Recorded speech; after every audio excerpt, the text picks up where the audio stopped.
নামাজ এবং বিভিন্ন নওয়াফিল, যে নওয়াফিলগুলো আদায় করা হয় এটা নিঃস্বার্থে একমাত্র আল্লাহর জন্য হয়। এই জন্য নওয়াফিলের মাধ্যমে আল্লাহ তাআলার ওলি হওয়া যায়। বলেন সুবহানাল্লাহ। কারণ আমরা গুনাহ ছেড়ে দিই একটা স্বার্থে। স্বার্থ কি? জাহান্নাম থেকে মুক্তি। এটা একটা স্বার্থ আছে এখানের মধ্যে। এই জন্য গুনাহ ছেড়ে দিলেও কিন্তু আল্লাহর ওলি হওয়া যায় না। আর একটা করতে হয়। আর একটা কি? ফরাইজ এবং ওয়াজিবাত আদায় করলে জান্নাত পাওয়া যায়, এটাও একটা স্বার্থ। এখানেও স্বার্থ লুকিয়ে আছে। কথা বলেন ঠিক কিনা? কারণ এই স্বার্থের কারণে আল্লাহ তাআলার ওলি হওয়া যায় না, কিন্তু এটা জরুরি। সুন্নতে মুআক্কাদা আদায় করলে আল্লাহ তাবারক তাআলা নবীজির শাফাআত নিশ্চিত করে, এটাও একটা স্বার্থ। নবীজির শাফাআতের আমরা কান্ডারি। কথা বলেন ঠিক কিনা? এখানেও একটা স্বার্থ। এই জন্য এইটা আদায় করার মাধ্যমে আল্লাহ তাআলা ওনাকে ওলি ঘোষণা করেন না। তো এখন আল্লাহ তাআলা ওলি কারে ঘোষণা করে? যারা নাকি এই তিনটা আদায় করে, এক্সট্রা বোনাস হিসাবে শুধুমাত্র আল্লাহ তাআলার জন্যই নফল যারা আদায় করে, নফল আদায়ের মাধ্যমে জাহান্নাম থেকেও মুক্তি হয় না, জান্নাত রিজার্ভেশন হয় না, নবীজির শাফাআত হয় না। নফল আদায় করা হয় একমাত্র মালিককে খুশি করার জন্যে। এই জন্য আল্লাহ তাআলা যারা নফল আদায় করে তাদেরকে ওলি বানায় দেয়। বলেন সুবহানাল্লাহ। এখন প্রশ্ন আসতে পারে যে আমরা জান্নাত তো চলে গেলে আর ওলি না হইলে তো কোনো অসুবিধা নাই, জান্নাত তো চলে গেলাম, কিন্তু ওলি হইলে তার ফায়দা হইল জান্নাতীরা আল্লাহ তাবারক তাআলা যত নিয়ামত জান্নাতে দিবে, সবচাইতে সুন্দর এবং সবচাইতে ভালো নিয়ামত হবে আল্লাহকে দেখা। আল্লাহর দেখাটা হলো সবচাইতে মজাদার একটা জিনিস, বুঝছেন কি? আর আল্লাহর ওলি যারা হবে তাদেরকে আল্লাহ তাবারক তাআলা ডেইলি একবার করে সাক্ষাৎ দিবেন। বলেন সুবহানাল্লাহ। আর বাকিরা যারা জান্নাতে যাবে, কেউ হয়তো সপ্তাহে একদিন দেখবে, কেউ মাসে একদিন, কেউ বছরে একদিন, কেউ জীবনে একদিন। যার আমল যতটুকু বেশি হবে তত পরিমাণ আল্লাহ তাআলা তার সাক্ষাৎ গ্রহণ করতে পারবে। কিন্তু আল্লাহর ওলিদের জন্য কোনো টাইম টেবল নাই। কন্টিনিউলি আল্লাহ তাবারক তাআলা will be showing his beautiful faces. আল্লাহ তাবারক তাআলা কুদরতি চেহারা আল্লাহ তাআলার ওলিদের জন্য সবসময় দেখাইবেন। বলেন সুবহানাল্লাহ। তাহলে সালামের উত্তর দেওয়াটা ওয়াজিব। আমি আবার সালাম দিতেছি, আপনারা জোরে সুরে গায়ের শক্তি অনুযায়ী খুব ভালো করে উচ্চ আওয়াজে সালামের উত্তরটা দিবেন, যাতে নবীজির একটা সুন্নত আমরা একটু আদায় করি। চতুর্দিকে যারে পাই তাকে আমরা যাতে সালাম দেই। আসসালামু আলাইকুম ওয়া রাহমাতুল্লাহি ওয়া বারাকাতুহু। আপনারা ভালো আছেন? উত্তর হয় নাই।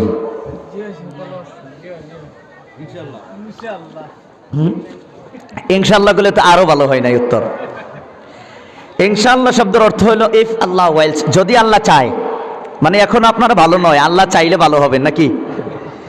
এত বেদনা আপনাদের আল্লাহ দিয়েছে নাকি?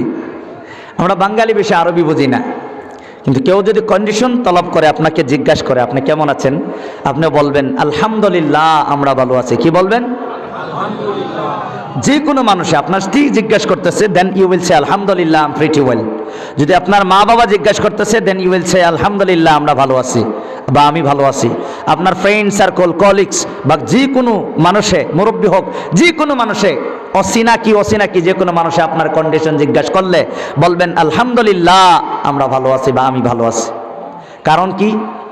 এই যে আমার ভাই, এই যে দুইজন মৌলানা এখানে বসে আছে, এই দুইজনে জীবনে অনেকবার আলহামদুলিল্লাহ বলেছে, কিন্তু ওই মৌলানা থেকে এই মৌলানার জীবনে একটাবার আলহামদুলিল্লাহ বেশি হয়েছে। কিয়ামতের দিন উনি একটাবার বেশি হওয়ার কারণে কত পজিশন পাবে শুনবেন।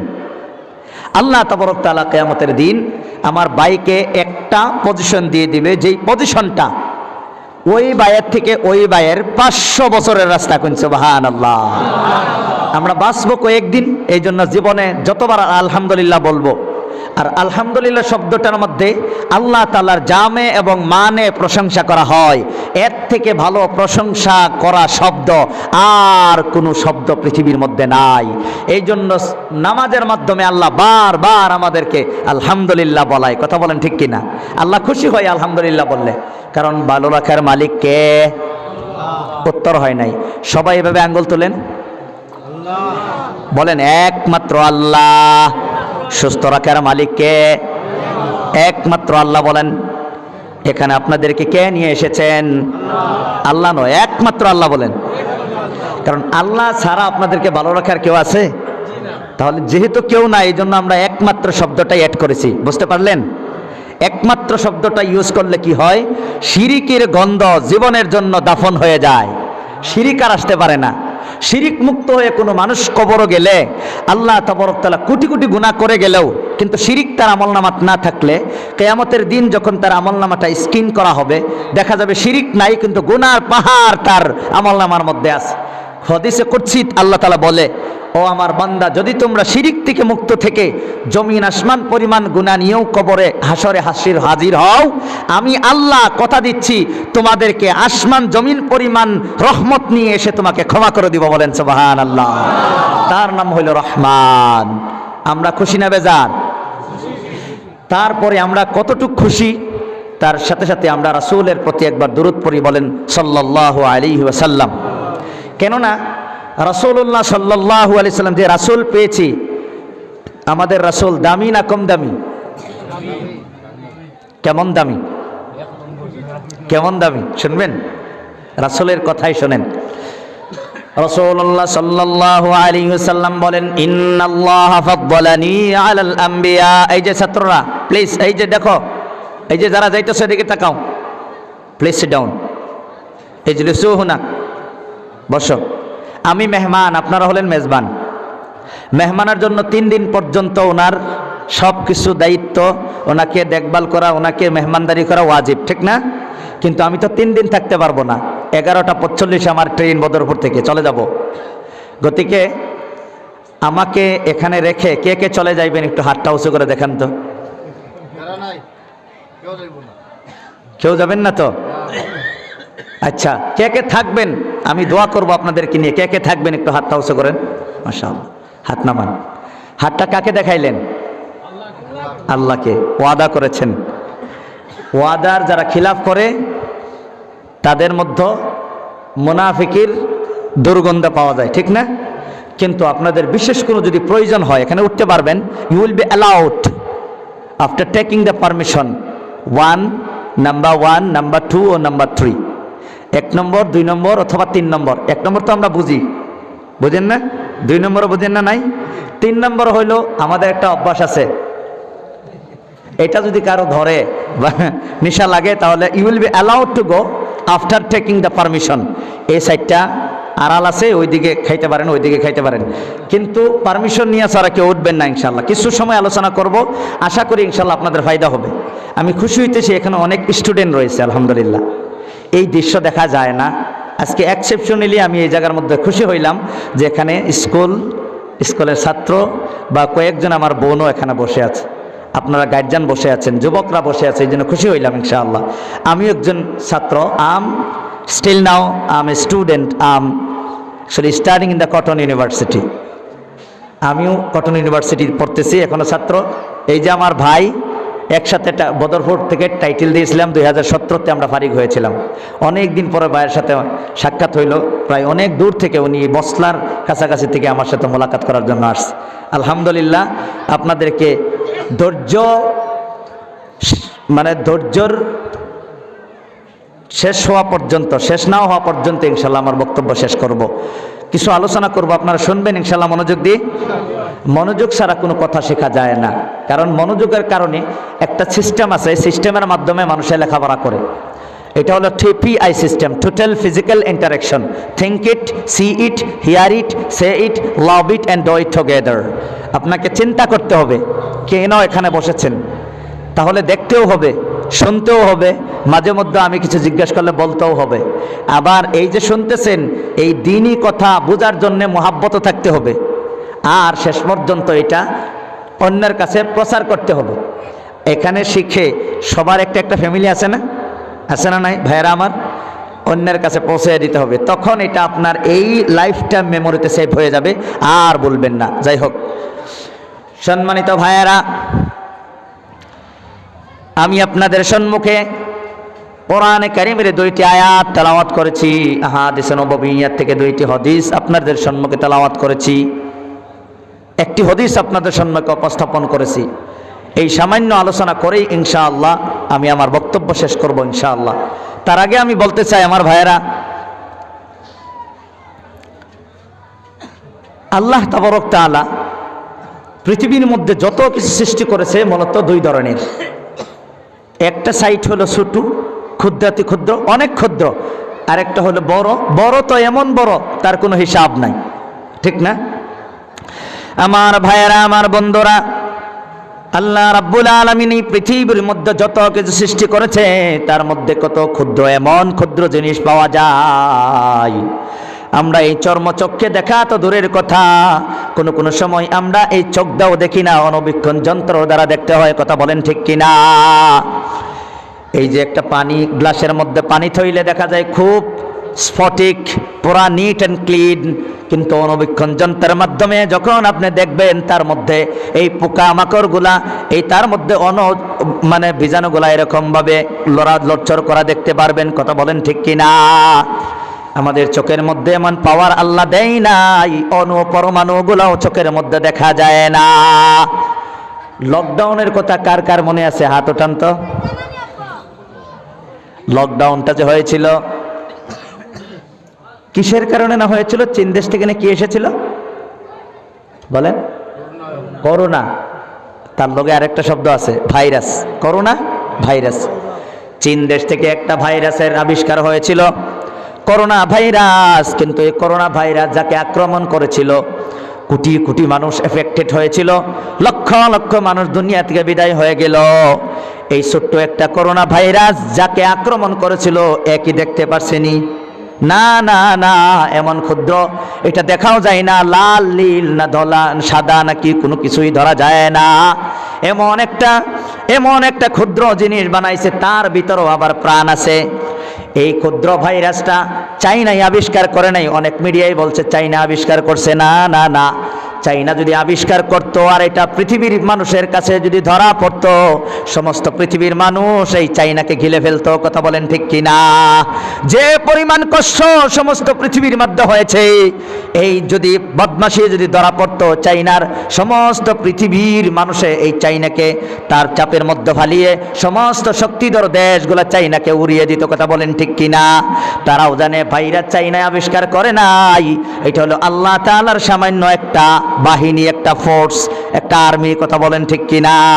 আল্লাহ তাআলা দেখিয়ে দিয়েছে আল্লাহ রাব্বুল আলামিন এত শক্তিমান, সামান্য একটা ভাইরাসের মোকাবিলা করার জন্য পৃথিবী কোনোদিন পারে না। কথা বলেন ঠিক কিনা? আমার ভাইয়েরা, আমার বন্ধুরা, এই ভাইরাস থেকে আরো ছোট ছোট জিনিস আছে না নাই? মানুষের শরীরে যে ক্যান্সার হয়, ক্যান্সার কেন হয়, কি কারণে হয়? ক্যান্সার মানে কি? ক্যান্সার মানে হইল আপনার শরীরের এই মাংস টুকরা সেলসগুলা, ছোট্ট ছোট্ট ক্ষুদ্র ক্ষুদ্র কিছুগুলা ভাইরাস আছে, এইগুলা আপনার মাংসগুলা খেয়ে পচিয়ে দেয়, যার কারণে আপনার শরীরের ভারসাম্য নষ্ট হয়ে যায়। এটাই হলো ক্যান্সার। ছোট ছোট পোকা থাকে, পোকাগুলা অনেক শক্তিশালী, কারেন্টের হিট দিয়েও মারা যায় না। কথা বলেন ঠিক কিনা? কেমো দিয়েও মারা যায় না।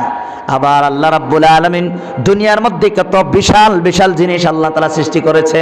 আপনারা বলেন পৃথিবী বড় না সূর্য বড়? বলেন। সূর্য বড়। কত গুণ বড় জানেন? পৃথিবীর থেকে সূর্যটা, যেটা আমাদের সকালে উঠে বিকালে ডুবে, এই সূর্যটা পৃথিবীর থেকে বিজ্ঞানীরা তারা রিসার্চ করে বলতেছে এই পৃথিবীর থেকে সূর্যটা হইল 13 লক্ষ গুণ বড়। কত লক্ষ গুণ বড়? 13 লক্ষ গুণ বড়। 13 লক্ষটা পৃথিবী আপনি নিয়ে যদি সূর্যের মুখের মধ্যে ডালিয়ে দেন, একবারে গিলে ফেলবে, এমন বড় একটা সূর্য। কিন্তু দেখা যায় বলের মতো। কথা বলেন ঠিক কিনা? কেন? কারণ দূরত্ব যত দূরে থাকবে, দূরত্ব যত বেশি হইবে, বড় জিনিসটার আয়তন কমে আসবে, এটাই স্বাভাবিক। কথা বলেন ঠিক কিনা? একটা ফ্লাইটের মধ্যে 1000 মানুষ ধরে, কিন্তু আকাশে উড়লে একটা পাখির মতো দেখা যায়। কথা বলেন ঠিক কিনা? কিন্তু পাখির ভিতরে 1000 মানুষের একটা ঘর থেকে, একটা বিল্ডিং থেকে বড় একটা জায়গা পাখির মতো দেখা যায়। কারণ কি? দূরত্ব অনেক বেশি, স্পিড অনেক বেশি। কথা বলেন ঠিক কিনা? এই পৃথিবীটাও 27,000 কিলোমিটার পার আওয়ার্সে ঘুরতেছে, কিন্তু আমরা জানি না সূর্য ঘুরে পৃথিবীর সবটা। ওয়া কুল্লুন ফি ফালাকিন ইয়াসবাহুন। পৃথিবীর মধ্যে গ্রহ নক্ষত্র যা কিছু আছে আল্লাহ বলে সবগুলা তার অরবিটস, তার কক্ষপথে ঘোরাফেরা করে। আমার ভাইয়েরা, আমার বন্ধুরা, পৃথিবী থেকে সূর্যটা 13 লক্ষ গুণ বড়। এটা কোনো মুফতি সাহেবের ফতোয়া নেই না, বিজ্ঞানীদের আবিষ্কার। তারা বলছে, একটা অনুমান করে বলছে সূর্যটা পৃথিবী থেকে 13 লক্ষ গুণ বড়। কয়েকদিন আগে আমেরিকার একটা আকাশ গবেষণা সংস্থা রয়েছে, তার নাম হলো নাসা। নাসার বিজ্ঞানীরা আবিষ্কার করলো কয়েকদিন আগে, কিছুদিন আগে আকাশের মধ্যে একটা তারকা তারা দেখলো। ওই তারকাটা সূর্যের থেকে 10,000 গুণ বড়। কোন সুবহানাল্লাহ। তার আগে আরো কয়েকদিন আগে নাসার বিজ্ঞানীরা, অ্যাস্ট্রোনমার, জ্যোতির্বিজ্ঞানীরা তারা আকাশ গবেষণা করে তারা পাওয়ার পরে তারা দেখলো একটা বেটেল জুইস স্টার, গুগলের মধ্যে সার্চ করলে পারবেন। বেটেল জুইস স্টারটা এই সূর্য থেকে 33,000 কোটি গুণ বড়। কোন সুবহানাল্লাহ। এই এত বড় বড় বিশাল আকারের তারকাগুলা যেই জায়গার মধ্যে আল্লাহ তাআলা জায়গা দিছে, ওই জায়গাটা আপনাদের পূর্ব গাটুদরমের জায়গার মতো না? বলেন না কেন? এরকম ছোট না? করিমগঞ্জের মতো, বরাকবিলির মতো, ভারতের মতো? না না না, একটা তারকা যদি 1 কোটি টুকরা হয়ে একটা টুকরা যদি পৃথিবীর মধ্যে পড়ে, এরকম কোটি কোটি পৃথিবী দরকার পড়বে এই তারাটা জায়গা দেওয়ার। কথা বলেন ঠিক কিনা? এই বড় বড় তারকাগুলো আল্লাহ যেই জায়গার মধ্যে রাখছে, আল্লাহ কোরআনের মধ্যে বলেন ওয়ালাকাদ যায়্যানাস সামাআদ দুনিয়া বিজিনাতিনিল কাওয়াকিব। এই যে দেখো, এই ভাইরা এখানে বসো, তোমরা ছাত্র, কেউ যাবা না ইনশাআল্লাহ, কেউ যাবা না। আল্লাহ কেউ আসতে আপনাদেরকে অনুরোধ করি, কেউ যাবেন না ইনশাআল্লাহ, আমি আপনাদেরকে নিয়ে দোয়া করবো। এই ছেলেরা, এই যে এখন যারা উঠবে, 2 জন যুবক ওই জায়গার মধ্যে দাঁড়িয়ে থাকেন গেটে। যারা উঠবে তাদেরকে কুলো করে নিয়ে এসে এখানে বসায় দিবেন। দেখি এখন কে উঠে। আমার ভাইয়েরা, আমার বন্ধুরা, এই সমস্ত বড় বড় তারকাগুলা আল্লাহ তাআলা যেই জায়গার মধ্যে জায়গা দিয়েছে, এইটা হলো প্রথম আকাশের নিচে। কোন সুবহানাল্লাহ। এত বড় জায়গা যদি প্রথম আকাশের নিচে হয়, তাহলে দ্বিতীয় আকাশের ধারণা বুঝেন। প্রথম আকাশ থেকে দ্বিতীয় আকাশ বড়, দ্বিতীয় আকাশ থেকে তৃতীয় আকাশ বড়, তৃতীয় আকাশ থেকে চতুর্থ আকাশ বড়, চতুর্থ আকাশ থেকে পঞ্চম আকাশ বড়, তার থেকে ষষ্ঠটা বড়, তার থেকে সপ্তমটা বড়, তার উপরে আল্লাহর আরশ সব চাইতে বড়। আল্লাহর আরশের তুলনায় 7 আসমান 7 জমি একটা বলের মতো। কোন সুবহানাল্লাহ। তাহলে আল্লাহ কত বড়? আল্লাহ ছোট না বড়? কত বড়? মসজিদের মধ্যে মুয়াজ্জিন আযান দেয় আল্লাহু আকবার, অর্থ হলো আল্লাহ সবচেয়ে বড়। সবচেয়ে শব্দটা আসার পরে আর কোনো তুলনা করা যায়? সবচেয়ে বড় আল্লাহ। এখন আমার ভাইয়েরা, আমার বন্ধুরা, এই কথাগুলো আমি কেন বললাম? পৃথিবীর মধ্যে আল্লাহ রাব্বুল আলামিন ছোট ছোট জিনিস সৃষ্টি করেছে। আমাদের চোখের মধ্যে কিছুগুলো আমরা দেখি, কিছু দেখতে পারি না, আবার কিছু বড়। আর এমন কিছু জিনিস আছে যেগুলো আমাদের কোনো মানে জ্ঞানের মধ্যেই নাই। এই সমস্ত কিছুর মধ্যে আল্লাহ তাআলা কতটা বস্তু সৃষ্টি করেছে এটা আমরা জানি না। অনেক মানুষে কয় আল্লাহ তাআলা বলে 18,000 মখলুকাত সৃষ্টি করেছে। কথাটা একেবারে জাসা মিশা কথা। আপেল খাই না আমরা? আপেল, এই আপেলের প্রজাতি পৃথিবীর মধ্যে আছে 7,500। কোন সুবহানাল্লাহ। এই ফলের যদি এত কাইন্ডস হইতে পারে, সাগরের মধ্যে আপনার জলস্তর থেকে স্থলস্তর থেকে জলস্তরে মানে জীব জানোয়ার বেশি, ছোট ছোট ক্ষুদ্র কত প্রকার আপনাদের এই এলাকার মধ্যে যদি অণুবীক্ষণ যন্ত্র দেখা যায়, এই চতুর্দিকে 18,000 থেকে বেশি হয়ে যাইবে। আমরা এই কথাটা মিথ্যা বলি, এই কথাটা সত্য নয়। কারণ কোরআনে তার প্রমাণ। কোরআনে আল্লাহ তাআলা বলেন ওয়া ইন তাউদ্দু নি'মাতাল্লাহি লা তুহসুহা। তোমরা যদি আল্লাহর নিয়ামত কাউন্টিং করতে থাকো, জীবনেও কোনোদিন গণে শেষ করতে পারবা না। তাহলে আমরা কিভাবে বলি 18,000 মখলুকাত? আমরা এটা বলতে পারি অগণিত মখলুকাত আল্লাহ তাআলা সৃষ্টি করেছেন। কথা বলেন ঠিক কিনা? 18,000 বলার মাধ্যমে আল্লাহকে আমরা মুনহাসির করে দিলাম। আল্লাহর ক্ষমতা যখন একবারে ছোট, 18,000, তুমি কাউন্টিং করতে থাকো কত হাজার কোটি কোটি বিলিয়ন ট্রিলিয়ন যে হবে, আল্লাহ নোস বেটার। আল্লাহ সবচেয়ে বেশি জানে। আল্লাহু আলাম। কথা বলেন ঠিক কিনা? আমার ভাইরা, আমার বন্ধুরা, এই যে ছোট জিনিসের কথা বললাম, বড় জিনিসের একটা সামান্য একটা ঝলকি আপনাদেরকে শোনাইলাম। এই সমস্ত কিছুর মধ্যে আল্লাহ রাব্বুল আলামিন সব চাইতে ভালোবাসে কারে? বলেন। মর্যাদা কারে দিয়েছে সবচেয়ে বেশি? মানুষকে। কারে দিয়েছে? 2-4 জন বললেন, আর বাকিরা কেউ বললেন না।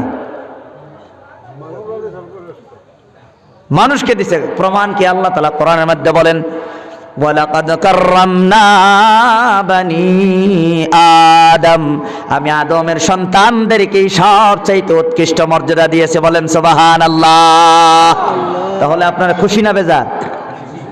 এক তো আমরা আদমের সন্তান হয়ে শ্রেষ্ঠ, ঠিক?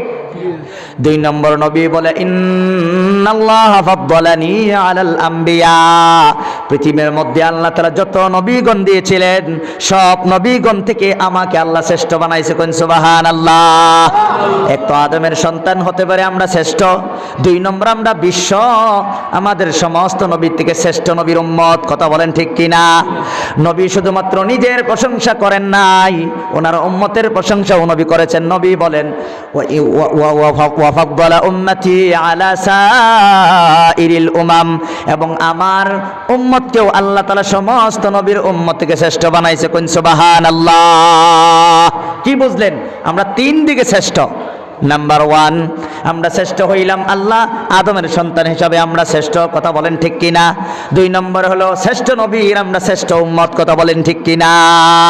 এখন শ্রেষ্ঠ নবীর শ্রেষ্ঠ উম্মত, দুনিয়াত এই খিতাব, এই লকব, এই টাইটেল, এই আমাদের গৌরব আসলো, আখেরাতে ফায়দা কি হবে? শ্রেষ্ঠ নবীর শ্রেষ্ঠ উম্মত হওয়ার আখেরাতে ফলাফল লাগবে না? আখেরাতের ফলাফলগুলো শুনবেন মনোযোগ দিয়ে। আমার ভাইয়েরা, আমার বন্ধুরা, কিয়ামতের যেই দিনটা হবে ওই দিনটা দুনিয়ার হিসাবে হবে 50,000 বছরের সমান। যারা বিজ্ঞান পড়েছেন তারা জানবেন, যারা বিজ্ঞান পড়েন নাই তাদেরকে আমি সহজ ভাষায় বুঝিয়ে দিচ্ছি।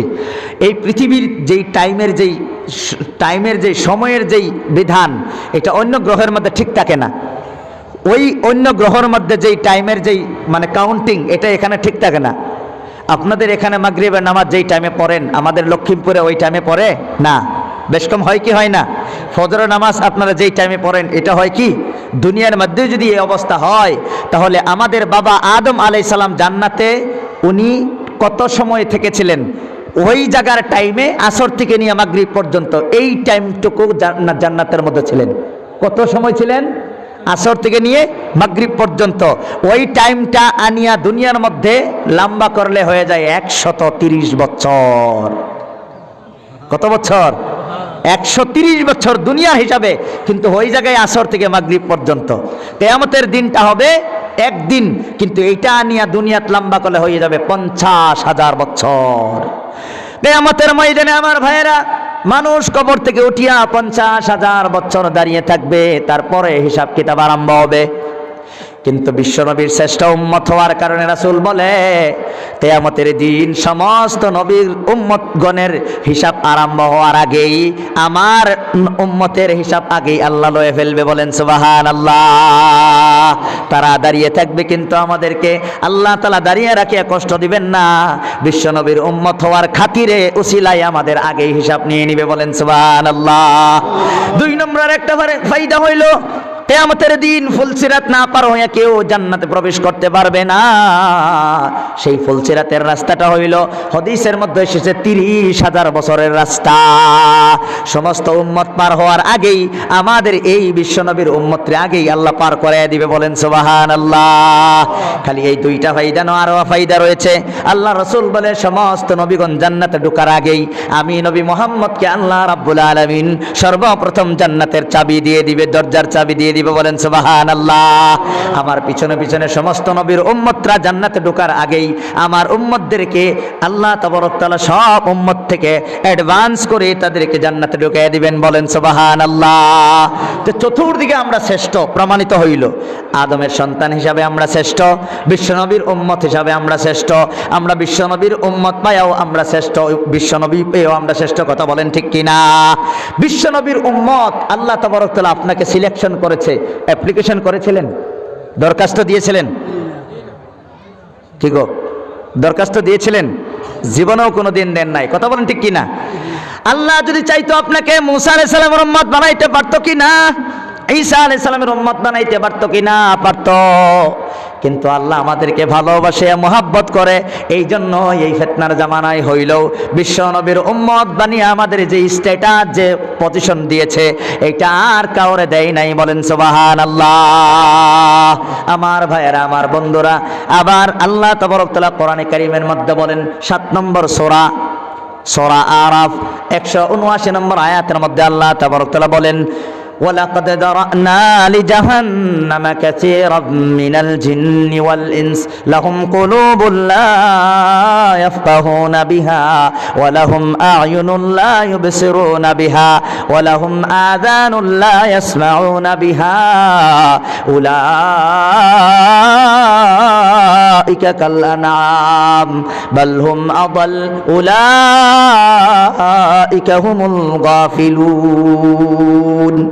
আয়াতের মাঝে এবং লাস্টের একটু আগে আল্লাহ তাআলা বলেন উলাইকা কাল আনাম, মানুষগুলা হইল জানোয়ারের মতো। কি গো, একটু আগেই তো শুনলাম আদমের সন্তান শ্রেষ্ঠ, এখন আল্লাহ বলে মানুষগুলা হইল জানোয়ারের মতো। আরো অ্যাডভান্স আল্লাহ তাআলা বলে বালহুম আদাল, জানোয়ার থেকেও আরো নিকৃষ্ট। এখন তো বুঝে আসতেছে না, আল্লাহ আমাদের প্রশংসা করলো, এখন বলে আমরা জানোয়ারের মতো, কারণ কি? আবার আল্লাহ রাব্বুল আলামিন কোরআনের অন্য জায়গার মধ্যে বলেন উলাইকা হুম খায়রুল বারিয়া, পৃথিবীর মধ্যে যা কিছু আছে সব চাইতে শ্রেষ্ঠ হইল মানুষ। আবার আল্লাহ তাআলা বলে উলাইকা হুম শাররুল বারিয়া, সমস্ত পৃথিবীর মধ্যে যা কিছু আছে সব চাইতে খারাপ নিকৃষ্ট হইল মানুষ। এখন সমাধান কি? এক সাইডে কয় আল্লাহ উৎকৃষ্ট, আর এক সাথে কয় আল্লাহ নিকৃষ্ট। সমাধান আছে না নাই? এই সমাধানটা হইল দিন। সমাধান কি? দিন। যার জীবনে দিন আছে তারাই হইল উৎকৃষ্ট, যার জীবনে দিন নাই তারাই হইল নিকৃষ্ট। কথা বলেন ঠিক কিনা? যার জীবনে বন্দিগি আছে তারাই হইল উৎকৃষ্ট, যার জীবনে বন্দিগি নাই তারাই হইল নিকৃষ্ট। কথা বলেন ঠিক কিনা? যার জীবনে ইনসাফ আছে তারাই হইল উৎকৃষ্ট, যার জীবনে ইনসাফ নাই তারাই হইল নিকৃষ্ট। কথা বলেন ঠিক কিনা? যারা হারাম পথে চলে তারাই হইল নিকৃষ্ট, যারা হারামকে ছাড়িয়া হালাল পথে চলে তারাই হইল উৎকৃষ্ট। কথা বলেন ঠিক কিনা? যারা আমানতের খিয়ানত করে তারাই হইল নিকৃষ্ট, যারা আমানতের রক্ষা করে তারাই হইল উৎকৃষ্ট। কথা বলেন ঠিক কিনা? বাবা মা বাবার কাছে ছেলে মেয়ে আল্লাহ দেওয়া আমানত, এই আমানতকে মা বাবা রক্ষা করলে মা বাবা উৎকৃষ্ট, আমানত রক্ষা না করে লঙ্ঘন করলে মা বাবা নিকৃষ্ট। কথা বলেন ঠিক কিনা? শিক্ষকের কাছে ছাত্র ছাত্রী হইল আল্লাহ দেওয়া আমানত, এই আমানত রক্ষা করলে শিক্ষক হবে উৎকৃষ্ট, আমানত লঙ্ঘন করলে শিক্ষকরাই হয়ে যাবে পৃথিবীর সবচেয়ে নিকৃষ্ট। কথা বলেন ঠিক কিনা? ধনী মানুষের কাছে গরিব মানুষ আমানত, ধনী মানুষ যাকাত দেওয়ার মাধ্যমে তারা হয়ে যাবে উৎকৃষ্ট, যাকাত না দিলে এই ধনী মানুষগুলাই আল্লাহ বলবে তোমরাই নিকৃষ্ট। কথা বলেন ঠিক কিনা?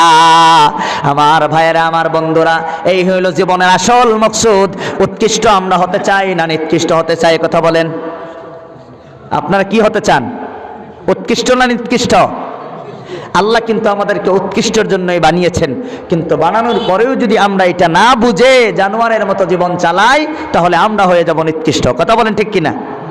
আমার ভাইয়েরা, আমার বন্ধুরা, মানুষ দুই প্রকারের। কয় প্রকার? পৃথিবীর মধ্যে মানুষ হিউম্যান বিং আর টু ক্যাটাগরিজ, দুই ক্যাটাগরি। একটা হইল জন্মগত মানুষ আর একটা হইল গুণের মানুষ। এখন চলেন আমরা আলোচনা করি জন্মগত মানুষ তাদের গুণগুলা কি, পরে আমরা আলোচনা করব গুণের মানুষ গুণগুলা কি। জন্মগত মানুষগুলাই হলো নিকৃষ্ট, গুণের মানুষগুলাই হইল উৎকৃষ্ট। যারা উৎকৃষ্ট আছে তারাই হইল জান্নাতি, যারা নিকৃষ্ট তারাই আল্লাহ দেওয়া পানিশমেন্ট তাদেরকে ভোগ করতে হবে। কথা বলেন ঠিক কিনা? আমার ভাইয়েরা, আমার বন্ধুরা, জন্মগত মানুষের এক নম্বর গুণ হইল জন্মগত মানুষে ঘুমায়। আমরা ঘুমাই নানি? পিতা গো ঘুমাই নানি? আচ্ছা, আপনারা ঘুমাইননি? মাশাআল্লাহ, আপনারা সিলেটি জানি 4 বছর রয়েছি ও বরাক বিলিত, আলহামদুলিল্লাহ, কোনো অসুবিধা নাই। এখন যদি কোনো সিলেটিতে ওয়াজ করতাম পারবো ইনশাআল্লাহ, কোনো অসুবিধা নাই। যাই হোক, মাশাআল্লাহ, সিলেটি তো সবসময় শোনেন, এই জন্য বাংলা হই নানি কিতা হন। মাশাআল্লাহ, আমার ভাইয়েরা, আমার বন্ধুরা, কি বলতেছিলাম দেখি কার কি মনোযোগ আছে। হ্যাঁ, মানুষ, জন্মগত মানুষ তারা ঘুমায়। আচ্ছা, পৃথিবীত মনে করে মানুষই ঘুমায়, আর জীব জানোয়ারে কেউ মনে করে ঘুমায় না? না ঘুমায়? তাহলে জানোয়ারেও ঘুমায়, আমরাও ঘুমাই, গুণ সমান, ঠিক না? 2 নম্বরের একটা গুণ হইল জন্মগত মানুষে খায়। আমরা খাই না নি? আজকে কে কে আনা খায়া রয়েছেন? হাত ওঠান। খাইছেন না নি চাচাজি? খাইছেন না নি? আপনি খাইছেন নি? মাশাআল্লাহ, আমরা সবাই খাই, কিন্তু পৃথিবীর মধ্যে এমন কোনো প্রাণী আসেনি যে তারাও খায়? আছে। বলদে খাই না নি? আস্তা দিন খালি খাওয়ার থাকে না নি? ছাগলে খাই না নি? হই না? কিতা লেগে ফার্মের মধ্যে মুরগি আছে না নি? মুরগি ফার্মের মধ্যে তো আস্তা দিন খাই, রাত্রেও খাই, লাইট দেওয়া লাগে, রাখা লাগে, হাসা না নি? হ্যাঁ, দিনও খাই, রাইতও খাই, খালি খাউন আর খাউন। অর্থাৎ আমরাও খাই, জানোয়ারেও খাই। বোঝা গেল এই গুণটাও দুইজনের সমান। 3 নম্বর, জন্মগত মানুষের আরেকটা গুণ হইল আমার ভাইয়েরা, জন্মগত মানুষের সন্তান জন্ম দেয় না, দেয় না? না দিলে আমরা কোথায় থেকে আসতাম? কথা ঠিক না? ঠিক। এখন মানুষই সন্তান জন্ম দেয় না, রিপ্রোডাকশন সিস্টেম জীব জানোয়ার আছে না নাই? কুকুরে সন্তান জন্ম দেয় না নাই? গরুয়ে দেয় না নাই? তাহলে এই গুণটাও দুইজনের সমান। আপনারা বিবেকবান শিক্ষিত মানুষ, একটা প্রশ্ন করি, যেই 3 গুণের কারণে জানোয়ার হইল, কারণ জানোয়ারে খায়, ঘুমায়, সন্তান জন্ম দেয়, কি আর কোনো কাজ তারা করে না? 3টা কাজের মধ্যেই তাদের জীবন সীমাবদ্ধ। এই 3টা কাজ মানুষ হইয়া যদি এই 3টা কাজই করে আর যদি কিছু না করে, তাহলে তাদেরকে যদি আমরা জানোয়ার বলি, এই 3 গুণ থাকনেওয়ালা জন্মগত, তাদেরকে মানুষ কেন আমরা বলবো? কথা বলেন ঠিক কিনা? তাদের যেই গুণ তোমাদের ওই গুণ। আল্লাহ কয় তাদের গুণে গুণান্বিত মানুষগুলা মানুষ নয়, এরা হলো নিকৃষ্ট, পশুর থেকেও আরো নিকৃষ্ট। কথা বলেন ঠিক কিনা? কথা হাসান না মিথ্যা? মিথ্যা। কারণ তারাও খায়, আমরাও খাই, তারাও ঘুমায়, আমরাও ঘুমাই, তারাও সন্তান জন্ম দেয়, আমরাও সন্তান জন্ম দেই। এই 3 কাম ছাড়া আমাদের আর কোনো কাম নাই। বর্তমান পৃথিবীর মানুষগুলা যদি আপনি লক্ষ্য করেন, দেখবেন হয়তো সারা দিন খাওয়ার জন্যই কোশিশ করে। কথা বলেন ঠিক কিনা? বাড়ির 3-4 বার মা বোনে রান্ধিয়া দেয়, হাসানানি, হ্যাঁ, তার বাদেও গিয়া ও সার হইটালো, হনো কুটুম বাড়িত গিয়া খালি খাউন আর খাউন, হয় না কেন? খালি খাওয়া। 2 নম্বর হলে গেলে ঘুম। ফজরের টাইমে আসলে বোঝা যায় কয়জন মানুষ আছে, খালি ঘুম, খালি ঘুম। মা ও বাবা, কিয়ামতের দিন আল্লাহ যেদিন তোমরা জিজ্ঞাসা করবে, শুধুমাত্র খাওয়ার জন্য আমি মানুষ বানিয়েছিলাম না, বলদ্রে বানিয়েছিলাম খাওয়ার জন্যে। মানুষ শুধুমাত্র আমি ঘুমানোর জন্য দিয়েছিলাম না, গাদাকে বানাইছিলাম ঘুমানোর জন্যে। তোমরা মানুষ এই জন্য বানাইছি না যে শুধুমাত্র সন্তান জন্ম দিবা। সন্তান জন্ম দেওয়ার জন্য অনেক জানোয়াররা ছিল, কিন্তু তোমাদের আমার একটা টার্গেট ছিল যে তোমরা এই দুনিয়ার সুখ শান্তি না, পরকালীন চিরস্থায়ী সুখ শান্তির জন্য তোমরা কোশিশ করবা। এই জন্যই আমি তোমাদেরকে বানিয়েছিলাম। আল্লাহ কিয়ামতের দিন একজন জাহান্নামীকে এই কথাগুলা বলিয়া তার বাদে জাহান্নামে দিবে, যাতে অন্তরে কষ্ট পায়া জাহান্নামে যায়। কথা বলেন ঠিক কিনা? এখন গুণী মানুষের একটা গুণ বলি, গুণী মানুষের 3টা গুণ বলবো না, গুণী মানুষের একটা গুণ বললে আমরা বুঝতে পারবো গুণী মানুষ কত উন্নত, আল্লাহ কত ভালোবাসে। গুণী মানুষের একটা গুণ হইল, গুণী মানুষে ইবাদত করে। কি করে? কিতা করে গো? দিনদার, পরহেজগার, মুত্তাকি, নামাজ পড়ে, তারা হইল গিয়া কিতা? গুণের মানুষ। এই হইল মানুষ আর জানোয়ার থেকে পার্থক্য, একমাত্র ইবাদত। কারণ হইল জানোয়ারেও খায়, আমরাও খাই, কিন্তু আমরা যে ফজরের নামাজের মধ্যে গিয়া উবাই, জানোয়ারের 14 গোষ্ঠী কোনোদিন মসজিদে আসে না। এই যে আমরা যে নামাজটা পড়লাম, এটাই হলো মানুষের গুণ। এই গুণের জন্যই আল্লাহ তাআলা আমাদেরকে বলছে, ওয়ালাকাদ কাররামনা বানি আদম, আদমের সন্তানগুলা শ্রেষ্ঠ। কোন কারণে শ্রেষ্ঠ? তারা নামাজ পড়ে না, তোমরা নামাজ পড়ো। তারা রোজা ধরে না, তোমরা রোজা ধরো। তারা কোরআন পড়ে না, তোমরা পড়ো। তারা হজ করে না, তোমরা করো। তারা মা বাবাকে মানে না, তোমরা মা বাবাকে ইজ্জত করো। তারা কিচ্ছু বোঝে না, তোমরা বুঝো। তারা বুঝে না কেমন? শুনবেন, কি বুঝে না? কি বুঝে? আমার ভাইয়েরা, পৃথিবীর মধ্যে 3 ক্যাটাগরির প্রাণী আল্লাহ তাআলা সৃষ্টি করছে। কয় ক্যাটাগরি? 3 ক্যাটাগরি। এক ধরনের প্রাণী হইল জীব জানোয়ার, আর এক ধরনের প্রাণী হইল মানুষ আর জিন, আর এক প্রকারের প্রাণী হইল ফেরেশতা। মোটামুটি এই 3 ধরনের প্রাণী আল্লাহ তাআলা সৃষ্টি করছে। এই 3 প্রকারের মানুষের পাওয়ার কতটুক, বোঝার শক্তি কতটুক, কার জ্ঞান আছে, কার জ্ঞান বেশি, কার কম, শুনবেন। প্রথম চলেন আলোচনা করি জীব জানোয়ার যারা আল্লাহ তাআলা বানাইছে, তারা একটা বুঝে আর একটা বুঝে না। কি বুঝে, কি বুঝে না? বুঝে গুনাহ করলে যে মজা লাগে এটা বুঝে, কিন্তু গুনাহ করলে যে সাজা হবে এটা তারা বুঝে না। যেমন আপনার বাড়ির একটা বিড়াল আসিয়া আমার বাড়ির দুধ চুরি করে খাইতে গিয়া ধরা পড়লো। খাওয়ার সময় তো তার জিহ্বাত মজা লাগছে, খাইছে, কিন্তু মালিকে দরিয়া তার বাদে একবারে ভাইজন দিয়া বালা করে ফিটাইছে 2 ঘন্টা। যদি এই বিড়ালে জানতো সামান্য 1 চুমুক দুধ খাওয়ার কারণে এই বখেলে আমার দরিয়া এত ফিটানি ফিটাইব, এত পানিশমেন্ট দিব, লাগে এই বিড়ালটা 3 দিন উপাস থাকতো, না খায়া রইতো, তাও কোনোদিন চুরি করার যাইতো না। কথা বলেন ঠিক কি না? কি বুঝলাম? জানুয়ারে গুনাহ করলে মজা পায় এটা বুঝে, কিন্তু তার যে সাজা হয় এটা ক্ষমতা বুঝার ক্ষমতা নাই। কথা বলেন ঠিক কি না? আমার গরু রশি সিরিয়া আপনার খেত গিয়ে খাইলাই না নি, নষ্ট করেন না নাই? হ্যাঁ বুঝেনি, বাদে মালিকে ধরলে 2 দিন আনা খাওয়াইও না বান্দি থইব, বুঝে না। খাইতে যে মজা লাগে এটা খালি বুঝে, বাদে কি হইব আর কিচ্ছু জানে না। তাদের এক সাইড আছে আর এক সাইড নীল। ফিরিস্তাদেরকে লক্ষ্য করেন, ফিরিস্তারা গুনাহ করলে যে মজা লাগে এটা বুঝে না। এই জন্য আজ পর্যন্ত একটা ফিরিস্তাও জীবনে কোনোদিন গুনাহ করে না, কারণ গুনাহ করলে মজা লাগতে হয়। মজা যে বোঝে না সে গুনাহ করে না। কথা বলেন ঠিক কি না? চোরে যে চুরি করে মজা আছে না নাই? হাইব্রিড পদ্ধতিতে ধনী হওয়া যায়। কথা বলেন ঠিক কি না? 2 নম্বরই যারা করে এদের মজা আছে না নাই? বলেন না কেন? মজা আছে না নাই? আরেকটা কথা আমি মাঝে বলে দিই, গুনাহ করার মজা কম, সাজা কিন্তু অনেক বেশি। গুনাহ করার মজা কম, সাজা কিন্তু অনেক বেশি। একটা উদাহরণ দেই। আপনি ফজরের সময় ঠান্ডার কারণে ফজরের নামাজটা পড়লেন না, আরাম করলেন 1 ঘন্টা, কিন্তু হাদিসের মধ্যে আসছে এই নামাজটা ছাড়ার কারণে তোমার পরে যদি আদায় করো তার বাদেও 2,88,00,000 বছর আল্লাহ চাইলে তোমাকে দুজকের মধ্যে চুবাইতে পারে। 1 ঘন্টার আরামে সাজা কতটুক? 2,88,00,000 বছর। কথা বলেন ঠিক কিনা? গুনাহ করার মজা কম, সাজা কিন্তু অনেক বেশি। কথা বলেন ঠিক কিনা? আরেকটা হইল আমার ভাইয়েরা, আমার বন্ধুরা, রোজা একটা আপনি ছেড়ে দিলেন ইচ্ছা করে, খাইলেন 7-8 ঘন্টা, মজার মতো খাইলেন, খালি খাউন আর খাউন, কিন্তু আপনি যদি জান্নাতে যাইতে চান এই রোজাটার ফাইন আপনি আদায় করতে হবে কতদিন? একটা রোজার বদলা কন্টিনিউলি 60 দিন। গুনাহ করার মজা কম, সাজা কিন্তু অনেক বেশি। কথা বলেন ঠিক কিনা? একটা মানুষকে মার্ডার করলে 2 মিনিটেই মার্ডার করা যায়, তার বাদে তার হাকিমে ম্যাজিস্ট্রেটে ওই মানুষটারে আজীবন জেলের মধ্যে দিয়ে দেয়। গুনাহ করার সাজা কম, গুনাহ করার মজা কম, সাজা কিন্তু অনেক বেশি। কথা বলেন ঠিক কিনা?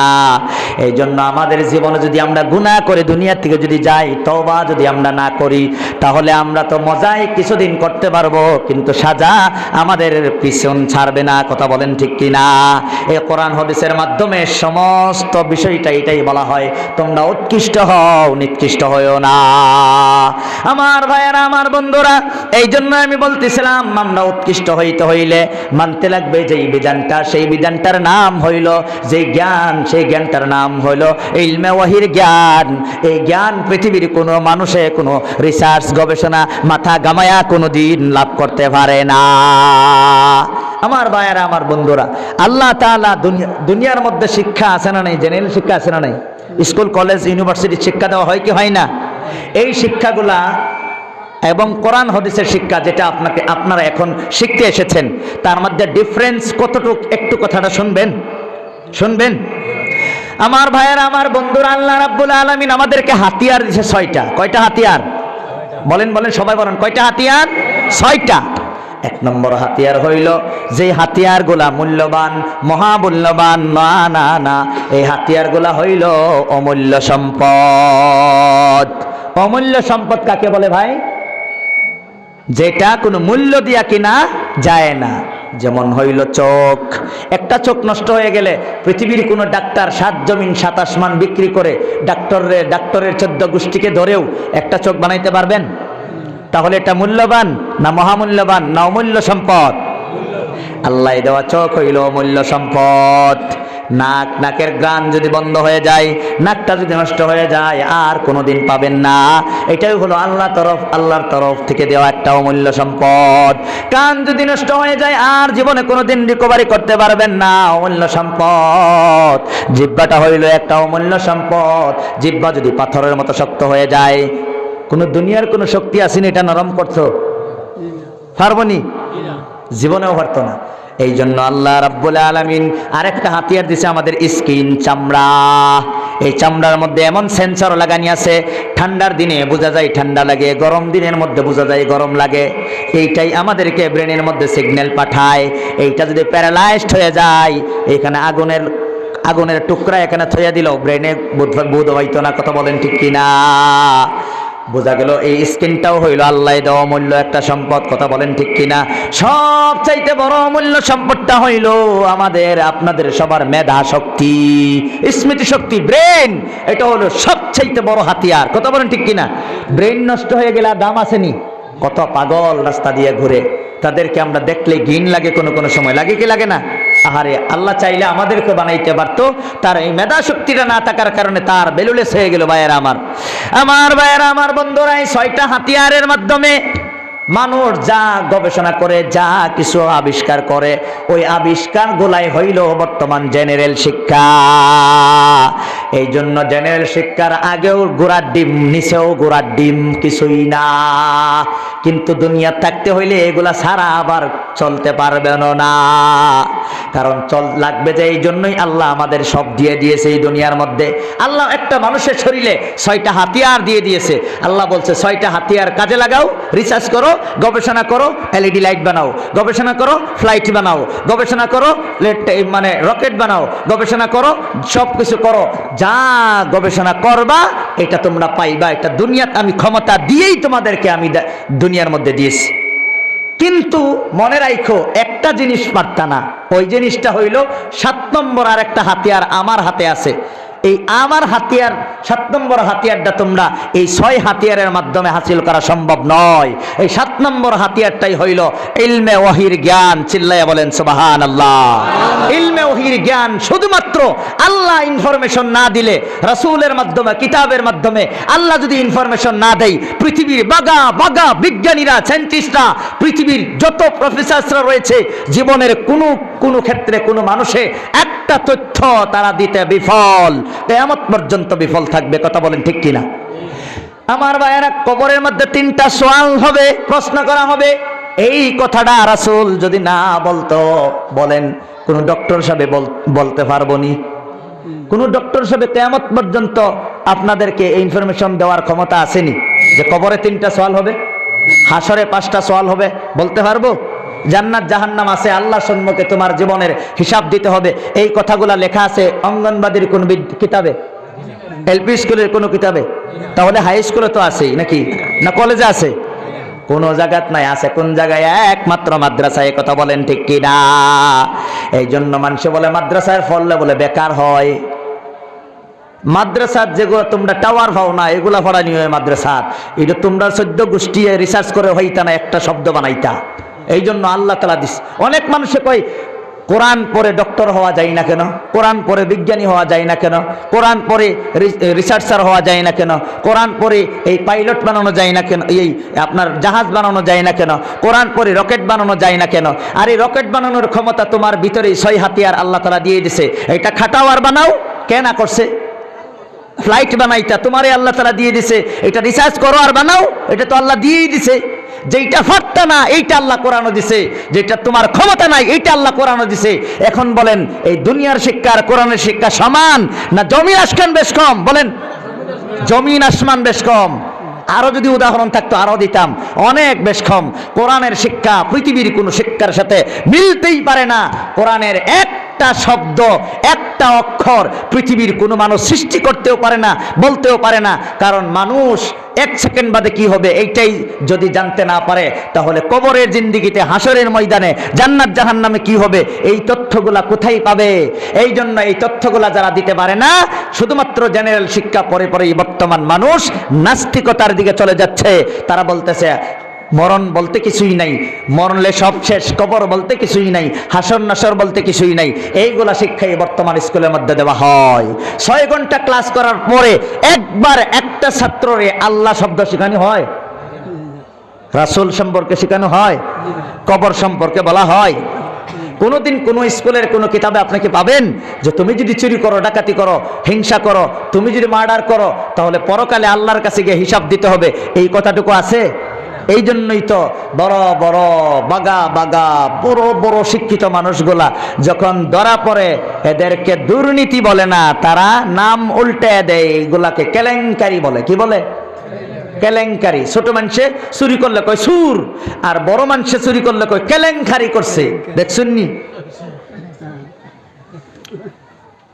যেই সমস্ত মানুষে, অনেক মুসলমান মানুষগুলাও মনে মনে ভাবে মাদ্রাসায় তো হইয়া দরকার কি, মাদ্রাসাত কি ফরানি হয়, মাদ্রাসাত যেগুলা তোমরা পারো না এটাই ফরানি হয়, খালি তোমরা না তোমাদের বাবারাও যেইটা পারে না ওইটা ফরানি হয়। কোন সুবহানাল্লাহ। কোরআনের মধ্যে আল্লাহ তাআলা বেকার জিনিস কেন দিত? এই বেকার গুলা তোমাদের এখানে দিয়ে দিছি, এটা তোমরা বানাও, যেটা পারতা না এটা আমি আল্লাহ কোরআনে দিয়ে দিছি। বলেন সুবহানাল্লাহ। কথা ঠিক না বে ঠিক? কোরআনের কোন জিনিস বিজ্ঞানীরা ভাইব? দুনিয়ার বিজ্ঞান হলো সাধারণ বিজ্ঞান, আর কোরআনের বিজ্ঞান হইল অসাধারণ বিজ্ঞান। অসাধারণ বিজ্ঞানের লগে সাধারণ বিজ্ঞানে কোনোদিন পারবে? যুদ্ধ করে পারবে? ফাইট করে পারবে? যুক্তিতে পারবে? তর্কতে পারবে? কোনোদিনও পারবে না। এই জন্য তোমরা শিখাও সাধারণ বিজ্ঞান, আমরা শিখাই অসাধারণ বিজ্ঞান। আমরা অসাধারণ বিজ্ঞান পড়ে সাধারণ বিজ্ঞান আমরা বলতে পারি, তোমরা সাধারণ বিজ্ঞানের পিছনে পড়ে অসাধারণ বিজ্ঞানের একটা শব্দও তোমরা বলতে পারবা না। কথা বলেন ঠিক কিনা? কিন্তু দুনিয়ার জরুরি লাগবে, লাগবে কারণ তো আল্লাহ হাতিয়ার দিয়ে দিয়েছে। দুনিয়ার যে লাগবে এই জন্য তো হাতিয়ার দিছে। যেটা পারবা এটা তো কোরআনে বর্ণনা করার দরকার নাই, যেটা পারতা না বেকার জিনিস কোরআনে বর্ণনা করে কোরআনের ভলিউম বাড়ানোর দরকার কি আছে? যেটা পারতা না এই তথ্য আল্লাহ তাআলা কোরআন হাদিসের মধ্যে দিছে। কথা বলেন ঠিক কিনা? তাহলে পৃথিবীর মধ্যে এমন মানুষ কি নাই? অনেক মানুষ আছে তারা মরণকে বিশ্বাস করে না। করেনি? মরণকে বিশ্বাস করে, মরার পরে যে আরেকটা লাইফ আছে এটা বিশ্বাস করে না। কেন? কোরআনের ছোঁয়াও লাগছে না, কোরআন তারা পড়ছেও না, কোরআন যারা পড়ছে তাদের কাছে দ্বারে কাছে যায়ও না। কথা বলেন ঠিক কিনা? আমার ভাইয়েরা, আমার বন্ধুরা, আমি বলতেছিলাম এই কোরআনের জ্ঞান যাদের থাকবে তারাই হইল উৎকৃষ্ট। কোরআন যারা শিখবে না তারাই উচ্চ শিক্ষিত হয়েও কোনো কোনো ক্ষেত্রে হয়ে যাইবে নিকৃষ্ট। সব না, কোনো কোনো ক্ষেত্রে। দিনদারি ডক্টর হইলে নিকৃষ্ট হবে না, দিনদারি ইঞ্জিনিয়ার হইলে নিকৃষ্ট হবে না, দিনদারি প্রফেসর হইলে ও নিকৃষ্ট হবে না, দিনদারি কৃষক হইলে নিকৃষ্ট হবে না, দিনদারি ব্যবসায়ী হইলে নিকৃষ্ট হবে না। কিন্তু দিন সারিয়া এগুলা হইলে অটোমেটিক্যালি তারা না চাইতেও নিকৃষ্ট হয়ে যাইবে। একটা উদাহরণ দিই। আমি ধরেন আজকে বদরপুর থেকে ট্রেনে যাব বাড়িতে, সময় নাই, জলদি করে উঠে গেলাম ট্রেনের মধ্যে, টিকিট কাটি নাই। টিটি সাহেব বললো হুজুর টিকিট দেখান। আমি বললাম স্যার সময় পাই নাই, টিকিট করতে পারি নাই, একটা টিকিট বানিয়ে দিন আপনি। গরম হইল, টিটিয়া বললো না তোমার টিকিট বানিয়ে দেওয়া যাবে না। আমি বললাম কেন? মাস পরে যে বেতন পাও এই বেতন তোমার বাবার টাকা না, আমাদের সব জনগণের টাকা তোমারে এই জন্যই দেই। কেউ টিকিট না করে ট্রেনে উঠলে তার টিকিট বানাইয়া দিবা, এই জন্যই তো তোমার বেতন দেয়। আর কি তার লেগে তোমার বেতন দিত রে? তখন হ্যাঁ কয় না শুধুমাত্র টিকিটের পয়সা দিলে হবে না, বিনা টিকিটে ট্রেনে উঠছেন ফাইন দিতে হবে। আমি বললাম ফাইনও দিব, টাকাও দিব, টিকিটের টাকাও দিব, ফাইনও দিব, তার বাদেও আমার একটা টিকিট বানিয়ে দেও। তখন তার মন তখন নরম, সুর নরম হয়ে গেছে। এখন কয় হুজুর আপনার টিকিটের পয়সা সব দেওয়া লাগবে না, ফাইনও দেওয়া লাগবে না, খলে খলে আমার কিছু দিলাও, খলে খলে কিছু দিলাও। আপনাদের আমি জিজ্ঞাসা করি এই খলে খলে দিলে এই পয়সাটুকু সরকারের খাতার যাইব না তার পকেটে উঠবো? এই পকেটে যেটা উঠবো এটা সুনীতি না দুর্নীতি? দুর্নীতি যে করলো অশিক্ষিতই করলো না শিক্ষিত? জেনে তেনে শিক্ষিত না উচ্চ শিক্ষিত? উচ্চ শিক্ষিত হইয়াও এই যে খলে খলে কিছু দিলাও ছাড়তে পারলো না। কোন শিক্ষার অভাবে? একমাত্র মাদ্রাসা শিক্ষার অভাবে।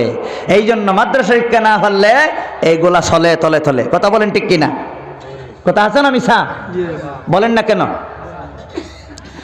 দুনিয়ার মধ্যে যারা সুদখোর, যারা সুদ খায়, কোন শিক্ষার অভাবে?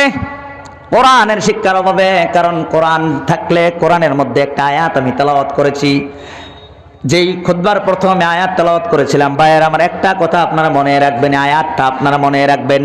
ওই আয়াত এমন একটা আয়াত আমার ভাই, যে আয়াত কোরআনের সর্বশেষ এই আয়াতটা নাজিল হয়েছিল। ওই আয়াত দুনিয়াত আসার 9 দিন পরে রাসূল দুনিয়া থেকে বিদায় হয়ে যায়। লাস্ট কোরআনের আয়াত।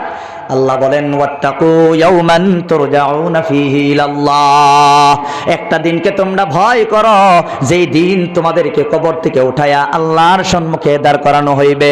সুম্মা তুওয়াফা কুল্লু নাফসিম মা কাসাবাত, তার বাদে তোমরা জীবনে যা কামাই করতা, যা ইবাদত করছো, যা গুনাহ করছো, যা সওয়াব করছো, যা ভালো কাজ করছো, যা মন্দ কাজ করছো, সব হিসাব কিতাব একবার পরিষ্কার করে আল্লাহ তাআলা দিয়ে দিবে। ওয়া হুম লা ইউযলামুন, আল্লাহ রাব্বুল আলামিন বিন্দু পরিমাণ কারো উপরে জুলুম করবে না। অর্থাৎ গুনাহ করলে তোমারে আল্লাহ তাআলা ছাড়বেনও না, আর সওয়াব করলে আল্লাহ তাআলা তোমারে কষ্টও দিবে না। বলেন সুবহানাল্লাহ। এই জন্যই এই আয়াত যদি আমাদের মাঝে, শিক্ষকের মাঝে, ছাত্রছাত্রীর মাঝে, নেতার মাঝে, জনগণের মাঝে, বাবার মাঝে, ছেলে মেয়ের মাঝে, স্বামীর মাঝে, স্ত্রীর মাঝে, সবার মাঝে, দোকানদারির মাঝে, কাস্টমারের মাঝে, ঠিকাদারের মাঝে, লেবারের মাঝে, সমস্ত ক্ষেত্রে যদি এই আয়াতটা হৃদয়ের মধ্যে আমরা ঢুকাই, যে আমরা যদি চুরি করি, ডাকাতি করি, আমরা যদি হিংসা করি, আমরা যদি মার্ডার করি, আমরা যদি গুনাহ করি, কিয়ামতের দিন আল্লাহর সম্মুখে দাঁড়ায় কি জবাব দিব? এই কিয়ামতের দিনের ডরের ভয় যদি অন্তরে থাকে, কোনো মানুষ করবনি কোনো গুনাহ, আসেনি কোনো পদ্ধতি। এই জন্য আল্লাহ লাস্ট কোরআনের আয়াত দিয়া সারা কোরআনের খোলাসা, থিম, সেন্ট্রাল থিম, সামারি আল্লাহ তাআলা দিয়ে দিয়েছে। একটা পদ্ধতি আছে গুনাহ ছাড়ার, ওই পদ্ধতিটা হইল কি, যে তুমি একমাত্র আর কেবলমাত্র একটা দিনকে ভয় করো। এই দিনটা ভয় করলেই তোমার সব গুনাহ থেকে মুক্ত হয়ে যাইবা। মুক্ত হতে পারলেই তুমি হইবা উৎকৃষ্ট, নচেত তুমি হয়ে যাইবা নিকৃষ্ট। কারণ কিয়ামতের দিন আমার ভাইয়েরা কেউ উঠবেন না। কিয়ামতের দিন আমার ভাইয়েরা, আমার বন্ধুরা, আল্লাহ রাব্বুল আলামিন কিয়ামতের দিন কি করবে? কিয়ামতের দিন আল্লাহ রাব্বুল আলামিন বিচার করবে। জীব জানোয়ারের বিচার হবে, মানুষের বিচার হবে, কিন্তু জীব জানোয়ারের বিচার হবে আগে। তাদের বিচার আবার কি? তাদের বিচার হইল এক গরু শিং নাই, শিং বোঝেননি? শিং বোঝেন? এক গরু শিং নাই, শিং ছাড়া কোনো গরুয়ে, কমজোর গরুকে শিং যুক্ত কোনো শক্তিশালী গরুয়ে একটা গুতা মারছিল। গুতা মারা বুঝেন? শিং দিয়ে আঘাত করেছিল। একটা শক্তিশালী কুকুর একটা দুর্বল কুকুরকে একটা কামড় মেরেছিল। বুঝছেন কি? হ্যাঁ, যখন কামড় মেরেছিল, যার দাঁত ছিল না, দুর্বল ছিল, বিচার পাইল দুনিয়ার? কিয়ামতের দিন আল্লাহ তাআলা দুইটারে পয়দা করবে, করে বলবেন তোমার কি পাওনা আছে? বলবে আল্লাহ আমার একটা কামড় দিয়েছিল। আল্লাহ বলবে আজকে তোমার শক্তি দিলাম, তার শক্তি কমাইয়া দিলাম। আমার সম্মুখে কামড় দিয়া তার তুমি কি করো বিচার লও। তখন কামড় দিবে, দুইজনে সমান সমান হইবে। আল্লাহ কইবে কোন তোরা বা মাটি হয়ে যা, সাথে সাথে তারা মাটি হয়ে যাইবে। এমনভাবে দৃশ্যগুলা যে চলবে, কাফিররাও কিন্তু দেখবে। কাফিররা এভাবে চায়া চায়া দেখবে। দেখার পরে তারা কইবে, যখন শেষ হয়ে যাবে, সব মাটি হয়ে যাবে, এখন মানুষের বিচার আরম্ভ হবে, তখন তারা কইবে ওয়ায়াকুলুল কাফিরু ইয়া লাইতানি কুনতু তুরাবা, হারে আমরাও যদি মাটি হয়ে যাইতাম, তাহলে আজকে এই যে এখন বিচার প্রক্রিয়া আরম্ভ হবে, এর জন্য আমরা কষ্ট করতে হতো না। কিয়ামতের দিন কত কোটি কোটি, ওয়ালাকাদ জারানা লি জাহান্নামা কাসীরাম মিনাল জিন্নি ওয়াল ইনস, মানুষ আর জিন দিয়া জাহান্নাম আল্লাহ তাআলা ভর্তি করব। পক্ষান্তরে একটা গরু কোনোদিন জাহান্নামে যাবে না, একটা কুকুরও জাহান্নামে যাবে না, একটা কুকুরনিও জাহান্নামে যাবে না, একটা বিড়াল, শেগাল, মহিষ, ভালুক, বাঘ কোনোদিন জাহান্নামে যাবে না। ইভেন কি লেট্রিনের একটা কিরাও জাহান্নামের মধ্যে যাইবে না। কথা বলেন ঠিক কিনা? একটা জানোয়ারেও জাহান্নামে যায় না, আর কোটি কোটি মানুষ দিয়ে আল্লাহ তাআলা জাহান্নাম ভর্তি করব। এখন আপনারা জ্ঞানী মানুষ উত্তর দিন, তাহলে মানুষ শ্রেষ্ঠ না জীব জানোয়ার শ্রেষ্ঠ?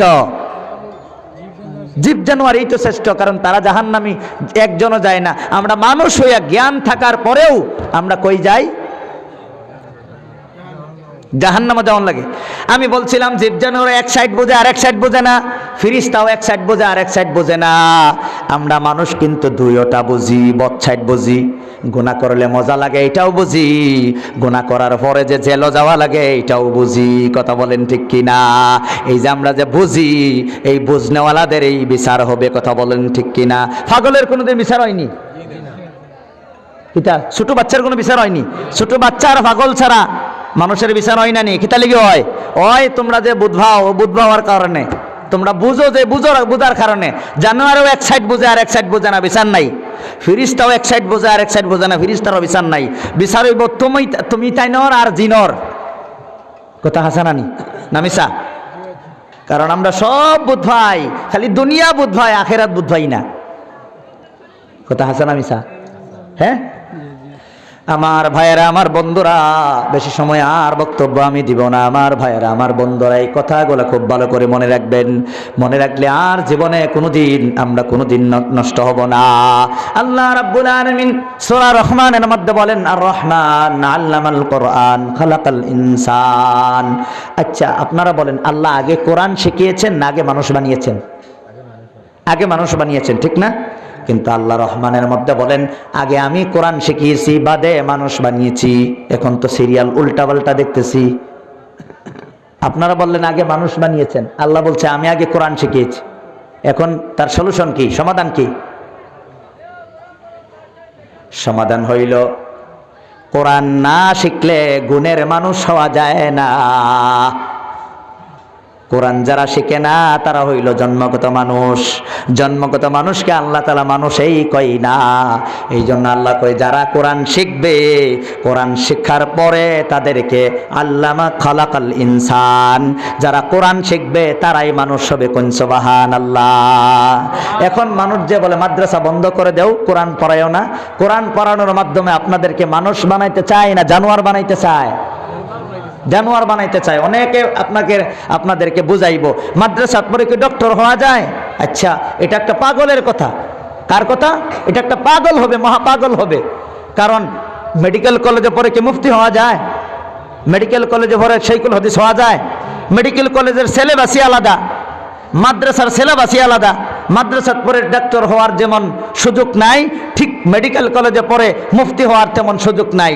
তোমরা এক কাজ করো, তোমরা যদি কেউ মাদ্রাসাত ডক্টর বানানি লাগে, আমরা ডক্টর 2-4টা বানাইয়া দিব।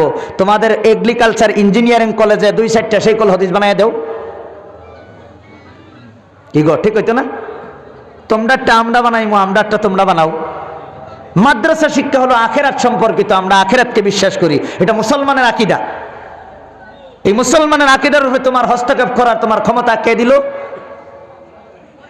আমাদের সংবিধানে আমাদেরকে ক্ষমতা দিয়েছে, তোমাদের ধর্ম তোমরা পালন করো, আমরা পালন করি।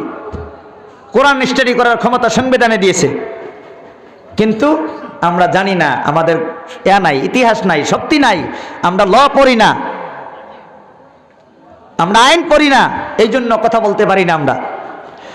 এই জন্য যারা বলবে মাদ্রাসায় পড়ে ডক্টর হওয়া যায় না, কথা ঠিক। যেমন তোমার মেডিকেল কলেজে পড়ে মুফতি হওয়া যায় না, মাওলানা হওয়া যায় না, ঠিক শুধু মাদ্রাসা পড়ে ডক্টর হওয়া যায় না। মাদ্রাসা পড়িয়া ছেলেরা মাদ্রাসার মেডিকেলের কোর্স পড়ে ডাক্তার হতে পারে। কথা বলেন ঠিক কিনা?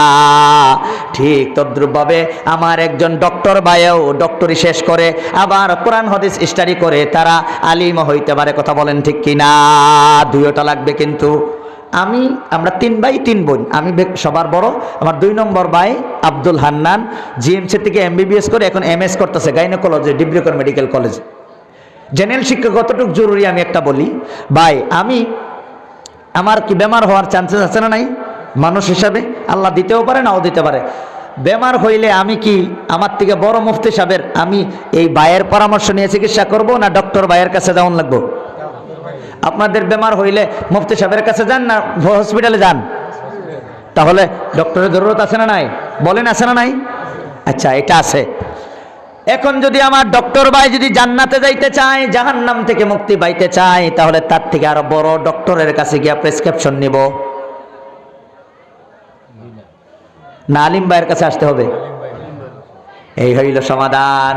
স্কুলে পড়ো, কলেজে পড়ো, ভার্সিটিতে পড়ো, কোনো অসুবিধা নাই, কিন্তু তোমার দিনদারি থাকতে হবে। তোমরা যদি জান্নাতে যাইতে চাও, আলিমের কাছে আসতেই হবে। আমরা বেমার পড়লে তোমাদের কাছে যাইতেই হবে। আমাদের প্রয়োজন তোমরা, তোমাদের প্রয়োজন আমরা। এখন আমরা প্রয়োজন পড়লে তোমাদের কাছে গিয়ে চিকিৎসা করি, কিন্তু তোমাদের অন্তরের চিকিৎসার জন্য আমাদের কাছে যদি না আসো, তাহলে তোমরা হয়ে যাইবা নিকৃষ্ট। কথা বলেন ঠিক কিনা? আমার ভাইয়েরা, আমার বন্ধুরা, এই জন্য আমি বলতেছিলাম দুনিয়ার মধ্যে আল্লাহ রাব্বুল আলামিন আমাদেরকে সৃষ্টি করেছে এই কোরআনের শিক্ষার মাধ্যমে। আল্লাহ তাআলা কি করে? মসজিদের মধ্যে আমরা নামাজ পড়ি, কোরআন তেলাওয়াত করা হয় কি হয় না? সবাই মক্তবের মধ্যে মাদ্রাসায় পড়ানো হয়, কোরআন শিক্ষা দেওয়া হয়। এই কোরআন শিক্ষা দেওয়ার মাধ্যমে আমাদের দুনিয়াত কি লাভ, মরণকালে কি লাভ, কবরের মধ্যে কি লাভ, আখেরাতে কি লাভ, সামান্য 10-5 মিনিট সময় শুনবেন নি আপনারা। আমার ভাইয়েরা, আমার বন্ধুরা, আমরা যেই মুসলমান হয়েছি, কোরআনের যেই কোরআন আমাদের উপরে আল্লাহ রাসূলের উপরে নাযিল হয়েছে, রাসূল আমাদেরকে দিয়ে গেছে অমূল্য সম্পদ। এই কোরআনের মাধ্যমে যারা কোরআন শিক্ষা করে, রাসূল বলে পৃথিবীর মধ্যে যতদিন একজন আল্লাহ আল্লাহ করেনওয়ালা মানুষ থাকবে ততদিন পর্যন্ত পৃথিবী আল্লাহ তাআলা ধ্বংস করবে না। আপনারাই বলেন, আল্লাহ আল্লাহ শিক্ষা দেওয়া হয় এলপি স্কুলে, হাই স্কুলে, কলেজে, ভার্সিটিতে, না মসজিদ মাদ্রাসায়? মসজিদ মাদ্রাসায়। তাহলে দুনিয়া টিকিয়া থাকতে হলে মসজিদ মাদ্রাসার দরকার নাই, না আছে? কারণ আল্লাহ আল্লাহ না থাকলে নবীজি বলে দুনিয়াও আল্লাহ রাখবে না। কারণ এই আল্লাহ আল্লাহ যারা করে তারা মাদ্রাসার থেকেই শিখে। অর্থাৎ মাদ্রাসাত না শিখলে, আলিম ওলামা যদি প্রথমে না শিখে, আপনাদেরকে আমরা কি শিখাইব? কথা বলেন ঠিক কিনা? প্রথমে আমরা ওই যা পাওয়ার হাউস থেকে আমরা পাওয়ার লই, তার বাদে আপনাদেরকে ডিস্ট্রিবিউশন করি, আমরা সাপ্লাই দিয়ে দেই। এই জন্যই হইল নবীগণের কাজ ছিল সেইটা। নবী ডাইরেক্ট আল্লাহর কাছ থেকে লইতো, উম্মতকে দিত। এখন নবী নাই, আমরা নবী দেওয়া তথ্য থেকে আমরা লই, তার বাদে আপনাদেরকে বিলায় দেই। বলেন সুবহানাল্লাহ। আল্লাহ কোরআনে সেটাই বলছে, ওয়ালিয়ুনদিরু কওমাহুম, আমার কওমকে, আমার জাতিকে, আমার ভাই বোনদেরকে জাহান্নাম থেকে মুক্তি পাইয়া জান্নাতে কিভাবে যাইতে হয়, এই কাজটাই আলিম ওলামায়ে করে। কথা বলেন ঠিক কিনা? একটা মজার কথা বলি, পৃথিবীর বর্তমান জাহান্নাম থেকে বাঁচতে হবে, জান্নাতে যাইতে হবে, এই কথাটা একমাত্র আর কেবলমাত্র আলিম ওলামা ছাড়া আর কেউ বলে? ডক্টরে বলে? ইঞ্জিনিয়ারে বলে? কোন প্রফেসরে বলে? কোন শিক্ষকে বলে? কেউ তো বলে না। তাহলে সবচাইতে বড় বন্ধু আপনার ডক্টর, ইঞ্জিনিয়ার, নেতা কে? তাহলে কে? আলিম। কেন আলিম? আল্লাহ রাব্বুল আলামিন দুই প্রাণী, দুই ধরনের সৃষ্টি করেছেন। জানোয়ারদেরকে আল্লাহ তাআলা সৃষ্টি করছে এই দুনিয়ার সুখ শান্তি আর ভোগ বিলাসের জন্য। আখিরাতের মধ্যে তাদের কোনো জায়গা নাই। পক্ষান্তরে আল্লাহ মানুষদেরকে বানাইছে চিরস্থায়ী পরকালীন সুখ শান্তি আর ভোগ বিলাসের জন্য। এই চিরস্থায়ী পরকালীন সুখ শান্তি আর ভোগ বিলাসের জন্য কি কি করতে হবে, এই কথাগুলো আলিম ছাড়া আর কেউ বলে না। এই জন্য পরকালে যদি শান্তি পাইতে চাও তাহলে আলিমের কাছে আসো, আলিম ছাড়া কোনো উপায় নাই। কথা বলেন ঠিক কিনা? এই জন্য আপনারা এসেছেন। আলিম ওলামার দুইটা কর্তব্য। একটা কর্তব্য হলো সকালে সুবহি মাকতব পড়ায়া, মাদ্রাসাত পড়ায়া আপনাদের ছেলে মেয়েদেরকে জাহান্নামের আগুন থেকে বাঁচায়, নামাজি বানায়। কিন্তু আলিম ওলামা আপনাদের নাগার পায় না। আপনারা খেতিবাতি করেন, আপনারা ব্যবসা করেন, আপনারা লেখাপড়া করেন, আপনারা টিচার্স করেন, আপনারা প্রশাসনের মধ্যে আছেন, কিন্তু আপনাদেরকে সবসময় আলিম ওলামারা আপনাদেরকে সময় পায় না। এই জন্য বছরে একটা বার একটা বাৎসরিক জলসার মাধ্যমে আপনাদেরকে আলিম ওলামারা বলে, ও কৃষক ভাইয়েরা আসো ইসলামিক সম্মিলনে, জাহান্নাম থেকে মুক্তি পাইয়া জান্নাতের রাস্তা চিনে যাও।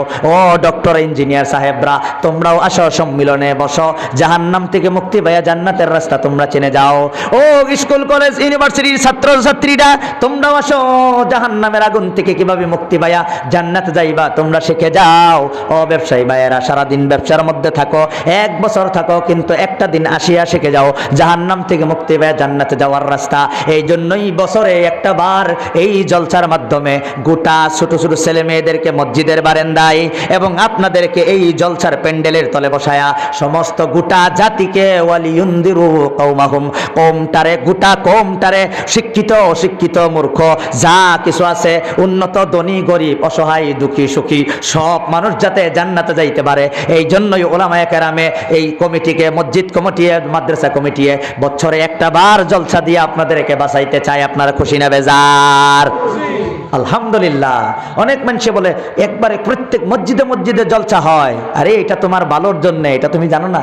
কারণ আলিম ওলামারা যদি এই কথা না বলে মানুষ বেহুশ হয়ে মরবে না? নাই? আমার ভাইয়েরা, আমার বন্ধুরা, দুনিয়ার মধ্যে আমরা কেউ থাকবো না, চিরকাল থাকবো না। একটা কথা শিখিয়ে যাই, বর্তমান আপনাদের বরাক বিলির পজিশন দিনদারির ক্ষেত্রে, আল্লাহর ক্ষেত্রে আসামের মধ্যে 1 নম্বরে ছিল। কথা বলেন ঠিক কিনা? আমাদের জায়গা, যেই জায়গার মধ্যে আমি জন্ম হয়েছি, আমরা দেখছি মনিরউদ্দিন ইয়াহিয়া বরবইয়া সাহাব, শামসুল হক সাহাব, এরকম ভাবে আরো ছিল আব্দুর রহমান সাহাব। এই সবগুলো আসাতিজায়ে কেরাম বরাক বিলির ছিল। কেউ ছিল হয়তো কাছারের, আর কেউ ছিল করিমগঞ্জের, আর না হয় কেউ ছিল হাইলাকান্দির। ওনারা যেই সময় হিজরত করে আমাদের লক্ষ্মীমপুরে গিয়েছিল, আমার ভাইয়েরা, আমার বন্ধুরা, ওই সময় মানুষে মসজিদের মধ্যে গিয়া মুয়াজ্জিনে যে আজান দিতে হয় এটাও জানতো না। মুয়াজ্জিনে আজান দিয়া বাড়িতে গিয়ে বই থাকতো। কই আজান দেওয়ার জন্য আমার রাখছে, নামাজ পড়তাম কেন? এরকম সিচুয়েশন ছিল। জায়গা নাই, রাস্তা নাই, ঘাট নাই। এই বরাক বিলের ওলামায়ে কেরামের কাছে আমরা চিরঋণী, এমন ঋণী আমার জীবনটা। ওইখানেও বরাক বিলের ওলামায়ে কেরামদের কাছে শিখেছি। এই বরাক বিলে এসেও এই জায়গার মধ্যে আমি ইলম শিখেছি। আমার ভাইয়েরা, আমার বন্ধুরা, এই জন্য আপনাদের কাছে আমরা চিরঋণী। আপনাদের এই জায়গার মধ্যে 4 বছর রয়েছি, 4 বছর আপনাদের কাছে, আপনাদের অনেকের ঘরে আমি দানা খেয়েছি, খাদ্য খেয়েছি, রক্তে মাংসে আপনাদের অবদান রয়েছে। এই জন্য জানি না কোন কাজে ইউটিউবের মাধ্যমে কোনো এক ভাই হয়তো আমার নাম্বার পেয়ে ফোন করেছে, এই জন্য আপনাদের সম্মুখে হয়তো আসতে পেরেছি। আমার ভাইয়েরা, আমার বন্ধুরা, অনেক অবদান আপনাদেরকে দেওয়ার আছে। আমরা যে সামান্য শিখছি ওই শিক্ষাটা আপনাদেরকে দেওয়ার জন্য আছে। এই জন্য আল্লাহ শুকরিয়া আদায় করি। আল্লাহ তারা সুন্দর করে আল্লাহ তাআলা এখানে নিয়ে এসেছেন। সামান্য সময় আপনাদের সম্মুখে আলোচনা করব, কিন্তু কথা আমি বলতে চাইতেছি, বরাক বিলের যেই সুন্দর একটা পরিবেশ ছিল, যেই দিনদারির একটা পরিবেশ ছিল, আমি দেখছি সুনবিলের পাশে যখন থাকতাম তখন দেখতাম আজান দিলেই লগে লগে মানুষগুলো নামাজ পড়তো। কিন্তু বর্তমান বদ্দিনীর কিন্তু একটা হাওয়া আস্তে আস্তে বরাক বিলির চতুর্দিকে আসতে, যে কথা বলেন ঠিক কিনা? গডলেস এডুকেশন সিস্টেম, আল্লাহবিহীন শিক্ষা ব্যবস্থার মাধ্যমে স্কুল কলেজের মধ্যে ছেলে মেয়েরা যাইতেছে, কিন্তু নামাজ নাই, বন্দিগি নাই, কথা বলেন ঠিক কিনা? ছেলেরা নামাজ ছাড়তেছে, মেয়েরা নামাজ ছাড়তেছে, পর্দাও ছাড়তেছে, কথা বলেন ঠিক কিনা? আমার ভাইয়েরা, আমার বন্ধুরা, বর্তমান মুসলমানে 100 ভাগের 85-90% মুসলমানে নামাজের গুরুত্ব আছে কিনা এটাই বুঝে না, নামাজ পড়তে লাগবে কিনা এটাই মানুষে বোঝে না। কারণ কি?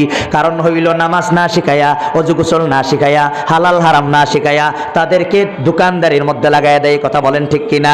বোঝা গেল এই নামাজের চাইতে তার দোকানদারির মূল্য বেশি। এই জন্যই দোকানদারি শিখায়, নামাজ শিখায় না। নামাজ বন্দিগি না শিখায় ব্যবসা বাণিজ্যের মধ্যে লাগাই দেয়।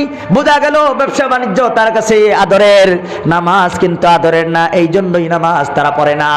নামাজ বন্দিগি বেসিক ইসলামিক নলেজটুকু না দিয়াই স্কুল কলেজ ইউনিভার্সিটিতে ভর্তি করাইয়া দেয় কি দেয় না? এইগুলা না শিখাইয়াই যখন স্কুলে ভর্তি করাইবেন, স্কুলে নামাজের শিক্ষার কোনো শিক্ষা আছে? যেহেতু নাই, কারণ এলপি স্কুলে পড়ার সাথে সাথে বেনেমাজি হইয়া যাইবে হাই স্কুলে পরে যাইবে কলেজে পরে যাইবে ইউনিভার্সিটিতে পড়িয়া আসিয়া কইবে কি? কইবে কোরআন ভুল, নামাজ কিছু পড়তে হয় না, বলবে না? নাই? ডক্টর আহমদ শরীফের নাম শুনছেন? বাংলাদেশের পিএইচডি করছে। পিএইচডি করিয়া কয় কি? জান্নাত জাহান্নাম বলতে কিছুই নাই, বিচার বলতে কিছুই নাই, হাসরের মাঠ বলতে কিছুই নাই, কবরের আযাব বলতে কিছুই নাই। আমি মরে গেলে আমারে দাফন করিও না, জানাজার নামাজে পড়াইও না, কবরস্থানে কবর দিও না, আমাকে হসপিটালে দান করে দিও। এই মানুষটা পিএইচডি ডিগ্রি ধারণ করে কার মতো হয়েছে? আমাদের মুরব্বী বাবাদের আগে হাল বাইতেন না, খেতে হাল বাইছেন না? নাই, গরু দিয়া। একটা বলদ যদি মরে যাইতো, একটা বলদ মরে গেলে তারে গোসল দিতেন, জানাজার নামাজ পড়াইতেননি, খবর দিতেননি, কিচ্ছু তো নাই। এই কবরের গোসল নাই, বলদের গোসল নাই, ডক্টর আহমদ শরীফের গোসল নাই, তারও কাফন দাফন নাই, এরও কাফন দাফন নাই, তারও জানাজা নাই, এইটারও জানাজা নাই, কথা বলেন ঠিক কিনা? কোনো বেশকম আসেনি দুইটার মাঝে? কে বলছে বেশকম নাই? দুইটা বেশকম আছে। এইটা হলো 4 ঠিঙ্গা বলদ, আর এটা হলো 2 ঠিঙ্গা বলদ। এটা একটা বেশকম। আরেকটা বেশকম হইল, এইটা হলো অশিক্ষিত বলদ, আর এটা হলো শিক্ষিত বলদ, কথা বলেন ঠিক কিনা? কারণ আল্লাহ রাসূলের কোরআন হাদিস না পড়লে মানুষ মুসলমান হইয়া থাকতে পারে না, নাস্তিক হয়ে যায়, কথা বলেন ঠিক কিনা? তসলিমা নাসরিনের নাম শুনছেন? এমবিবিএস ডক্টর, বাবা ছিল আলিম, কিন্তু আলিম হওয়ার পরেও মেয়েকে নামাজ বন্দিগি পর্দা না শিখাই দিছে স্কুলে গিয়ে হাই স্কুল পরে মেডিকেলে ডক্টর হইয়া পড়িয়া আসিয়া কয়, এই আমার পেটটা আমার শরীরের অঙ্গ, আমার স্বামীর শরীরের অঙ্গ নয়। এই জন্যই আমি এই পেটের মধ্যে কোন পুরুষের কাছ থেকে সন্তান নিব, এটা স্বামীর অধিকার না, এটা আমার অধিকার। চিন্তা করেন। এখন আপনাদেরকে বলতে চাইতেছি, তসলিমা নাসরিনের যে পেটটা, এই পেটটা কি মানুষের পেট না একটা কুকুরনির পেট? একটা কুকুরনি সন্তান নিতেও তার নির্দিষ্ট কোনো কুকুরের প্রয়োজন হয় না। তসলিমা নাসরিনের পেটে সন্তান নিতেও কোনো নির্দিষ্ট পুরুষের কোনো প্রয়োজন হয় না। তাহলে তার পেট আর কুকুরনির পেট সমান, কথা বলেন ঠিক কিনা? MBBS ডক্টর হয়েও তার পেটটারে আমরা কুকুরনির সাথে তুলনা করলাম কোন শিক্ষার অভাবে? মাদ্রাসা শিক্ষার অভাবে। এই জন্য আপনাদেরকে আমি 2 হাত করজোড়ে প্রার্থনা করে আপনাদেরকে আমি বলি, আপনারা আপনাদের যে ঐতিহ্য, যে সম্মান রয়েছে, এটা আপনারা নষ্ট হতে দিবেন না। আপনাদের এই মক্তবে, সুবাহি মক্তবের যে স্ট্রং মানে লেখাপড়া, এটা জীবনে বন্ধ করতে দিবেন না। অন্য জায়গায় কি হয় না হোক, কিন্তু আপনাদের ঐতিহ্য আছে যে আপনাদের ছেলেরা স্কুল কলেজে যাওয়ার আগেই সুবাহি মক্তবে দিনদারি শিখে। এই জন্য অনেক ছেলেরা নামাজ পড়ে আলহামদুলিল্লাহ। আমাদের এলাকায় এইটা অনেক কম, কিন্তু সুবাহি মক্তবে ভালো করে লেখাপড়া না করার কারণে স্কুল কলেজে লেখাপড়া করে MA পাস MA পাস অনেক প্রফেশনাল লাইনে যায়, কিন্তু তার বাদে নামাজের কথা কইলে খালি মাথা ঘুরায়, আর নামাজে বিলকুল টানিয়াও মসজিদে নেওয়া যায় না। কিন্তু আপনাদের এই অবস্থা এখন পর্যন্ত নষ্ট হয় নাই। আশা করি আপনারা কেউ নষ্ট হতে দিবেন না। করবেন তো ইনশাআল্লাহ? কেউ দিবেন না। প্রত্যেক ছেলে আর মেয়েকে ইনশাআল্লাহ পড়াইবেন। যাই হোক, আর বেশি লম্বা আমি করতে চাইতেছি না। আমার ভাইয়েরা, আমার বন্ধুরা, আমরা চিরকাল দুনিয়া থাকবো নি? তাহলে আমরা একটা কাজ করব, একটা কাজ আমি শিখিয়ে দিই। এই বক্তব্যটা যদি শুনে রাখেন, তাহলে আপনি 100 দিন ওয়াজ শুনিয়া যেইটা আপনার শেখা হইতো, এই কয়েক মিনিটে একটা কথা শুনলে আপনার এটা বুঝতে পারবেন। ভাই, দুনিয়াতে আমরা থাকি, দুনিয়ার প্রয়োজন আছে না নাই? আমাদের দুনিয়াতে থাকতে হইলে খাইতে হবে কি হবে না? ঘুমাইতে হবে কি হবে না? লেখাপড়া করতে হবে কি হবে না? আমরা বাচ্চা খাইলে ল্যাট্রিন বাথরুমে যাইতে হবে কি হবে না? প্রয়োজনে বাজারে যাইতে হবে কি হবে না? কোনো জায়গায় খবর দিতে হইলে সফর করতে হবে কি হবে না? এগুলো আমাদের প্রয়োজন। থাকতে হলে একটা ঘর লাগবে কি লাগবে না? এগুলো সব হলো সংসারের কাজ। এই সংসারের কাজগুলো আমরা যারা করি, আল্লাহ রাব্বুল আলামিন তার সাথে বলতেছে একটা প্লাস করি, ওই প্লাসটা হলো ইবাদত। ইবাদত করার পরে বাকি সংসারের কাজগুলা করিও, আমি আল্লাহ তোমাদেরকে সংসারের কাজগুলাও ইবাদতের মধ্যে শামিল করে দিব। বলেন সুবহানাল্লাহ। ভালো মানুষের কাছে গেলে খারাপ মানুষও ভালো হয়ে যায়, কথা ঠিক না? ঠিক। তে সংসারী একটা মানুষের মধ্যে যদি নামাজ থাকে, এই সারা সংসারের কাজগুলো আল্লাহ নামাজের মধ্যে শামিল করে দেখুন। সুবহানাল্লাহ। আমার ভাইয়েরা, আমার বন্ধুরা, দুনিয়ার মধ্যে এই সংসারের কাজগুলা করলে, ইবাদত ছাড়লে কি হয় শুনবেন। একজন মানুষ বোর্ডের মধ্যে 1 লিখছে, আরেকজনে একটা শূন্য দিছে, কত হইল? 10। আরেকজনে আরেকটা 0 দিছে, কত হইল? 100। আরেকজনে আরেকটা 0 দিছে, কত হইল? 1000। আরেকজন আরেকটা শূন্য দিছে, কত হইল? 10,000। এখন আমার বাইয়ে গিয়া একটারে ডাস্টার দিয়া মুছে ফেলছে, এখন কত রইল? ঘোড়ার ডিম। কত রইল? ঘোড়ার ডিম। তা ঠিক আমাদের সংসারে যত কাজ করি না কেন, ইমান আর দিনদারি হইল এক। এটা ঠিক রাখা যদি তুমি ব্যবসা করো, শূন্য একটা আসবে। যদি হজ করো, শূন্য আর একটা আসবে। যদি গরিবকে সহায় করো, শূন্য আর একটা আসবে। স্কুল কলেজে লেখাপড়া করো, শূন্য একটা আসবে। স্ত্রীকে খাওয়াও, শূন্য একটা আসবে। মানুষকে মহাব্বত করো, শূন্য একটা আসবে। নিজের যা কিছু করো, সব শূন্য আসবে। এখন যদি তোমার জীবনে নামাজই না থাকে, আর যত ভালো কাজ করো না কেন, মরণকালে তোমার আমল নামাজ থাকবে ঘোড়ার ডিম। কথা বুঝলেন? এ কথা মনে থাকবে?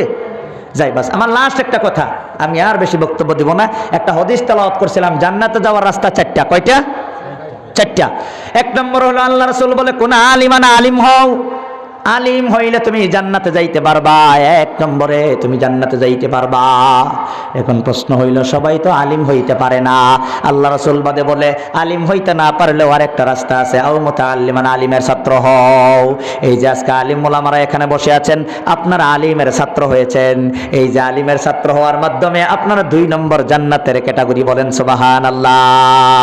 আল্লাহ রাসূল বলে, আলিমের ছাত্র হইতে না পারলেও, যেমন আজকে এই এলাকার সব মানুষ আসছে কি না, তারা তো আসতে পারে নাই, তারা নবীর উম্মত, জান্নাতে যাইতে হবে। রাসূল বলে, তারা যদি জান্নাতে যাইতে চায়, তাহলে তাদের জন্য 3 নম্বর আর একটা রাস্তা আছে। আল্লাহর রাসূল বলে, আও মুস্তামিআন, আলিমের কথা সব সময় শুনে শুনে, আলিমকে জিজ্ঞাসা করে করে ধর্মের কাজ আর সংসারের কাজ সব করিও, তাইলেই 3 নম্বর পদ্ধতি তুমি জান্নাতে যাইতে পারবা। কোন সুবহানাল্লাহ। 4 নম্বর হইল আলিম যারা হইতে পারে নাই, আলিমের ছাত্র হইতে পারে নাই, আলিমের কথাও যারা শুনতে পারে না। যেমন একজন মানুষকে মিথ্যা কেস দিয়া জেলের মধ্যে বন্দী করে রাখলো 20 বছর, আলিম হইতে পারবো নি? আলিমের ছাত্র হইতে পারবো নি, আলিমের কথা শুনতে পারবো নি, জেলের মধ্যে থাকিয়ে শুনতে পারবো নি? আল্লাহ রাসূল বলে তারাও যদি জান্নাতে যাইতে চায় আর একটা রাস্তা আছে। আল্লাহ রাসূল বলে আও মুহিব্বাত, না আলিমরে মহাব্বত করিও। কি করিও? আলিমরে মহাব্বত করিও। আলিমরে মহাব্বত করলে কয় টাকা লাগে আর করলে কি হয় শুনবেন নি? শুনবেন নি? আলিমরে মহাব্বত করলে কয় টাকা লাগে? আমার ভাইরা, আমার বন্ধুরা, কিয়ামতের দিন আল্লাহ রাব্বুল আলামিন সমস্ত মানুষকে বলবে, এই মানুষগুলোর মাঝে যারা আলিম তারা উঠিয়া ওই ডাইনে আমার আরশের পাশে শীতল ঠান্ডা জায়গার মধ্যে তোমরা চলে আসো। সবাই যখন আসবে আল্লাহ আলিমদেরকে লক্ষ্য করে বলবে, ও আলিম ওলামারা, তোমাদেরকে দুনিয়ার মধ্যে আমি আলিম হওয়ার সৌভাগ্য দান করেছিলাম, জাহান্নামে পড়ার জন্য নয়, তোমরা জান্নাতে চলে যাও। কোন সুবহানাল্লাহ।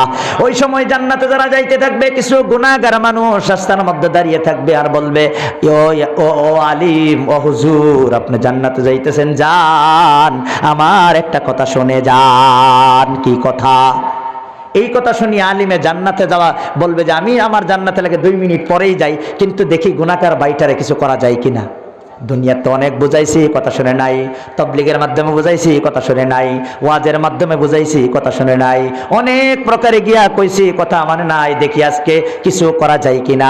এই জন্য পৃথিবীর মধ্যে আলিমের মতো জনদরদি আর কেউ নাই। কথা বলেন ঠিক কিনা? 2000, 4000, 5000 টাকা নিয়ে মসজিদের মধ্যে সারা দিন পরে থাকে আমার ভাইয়েরা। একটা সুইপার যে রাস্তা ঝাড়ু দিয়ে রাস্তা সাফ করে, তারও বেতন মাসে কমসে কম 15-20 হাজার। কথা বলেন ঠিক কিনা? একজন মেসাবের দরমহা আমরা কত দিই? হায়েস্ট 5, 6, 7 হাজার, 10 হাজার। মনে করি করিমগঞ্জের মধ্যে এই যত মসজিদ আছে, এবং মনে করি বেশি মসজিদ হবে না যে এখানে 10,000 টাকা দেওয়া হয়, সব কমই দেওয়া হয়। কথা বলেন ঠিক কিনা?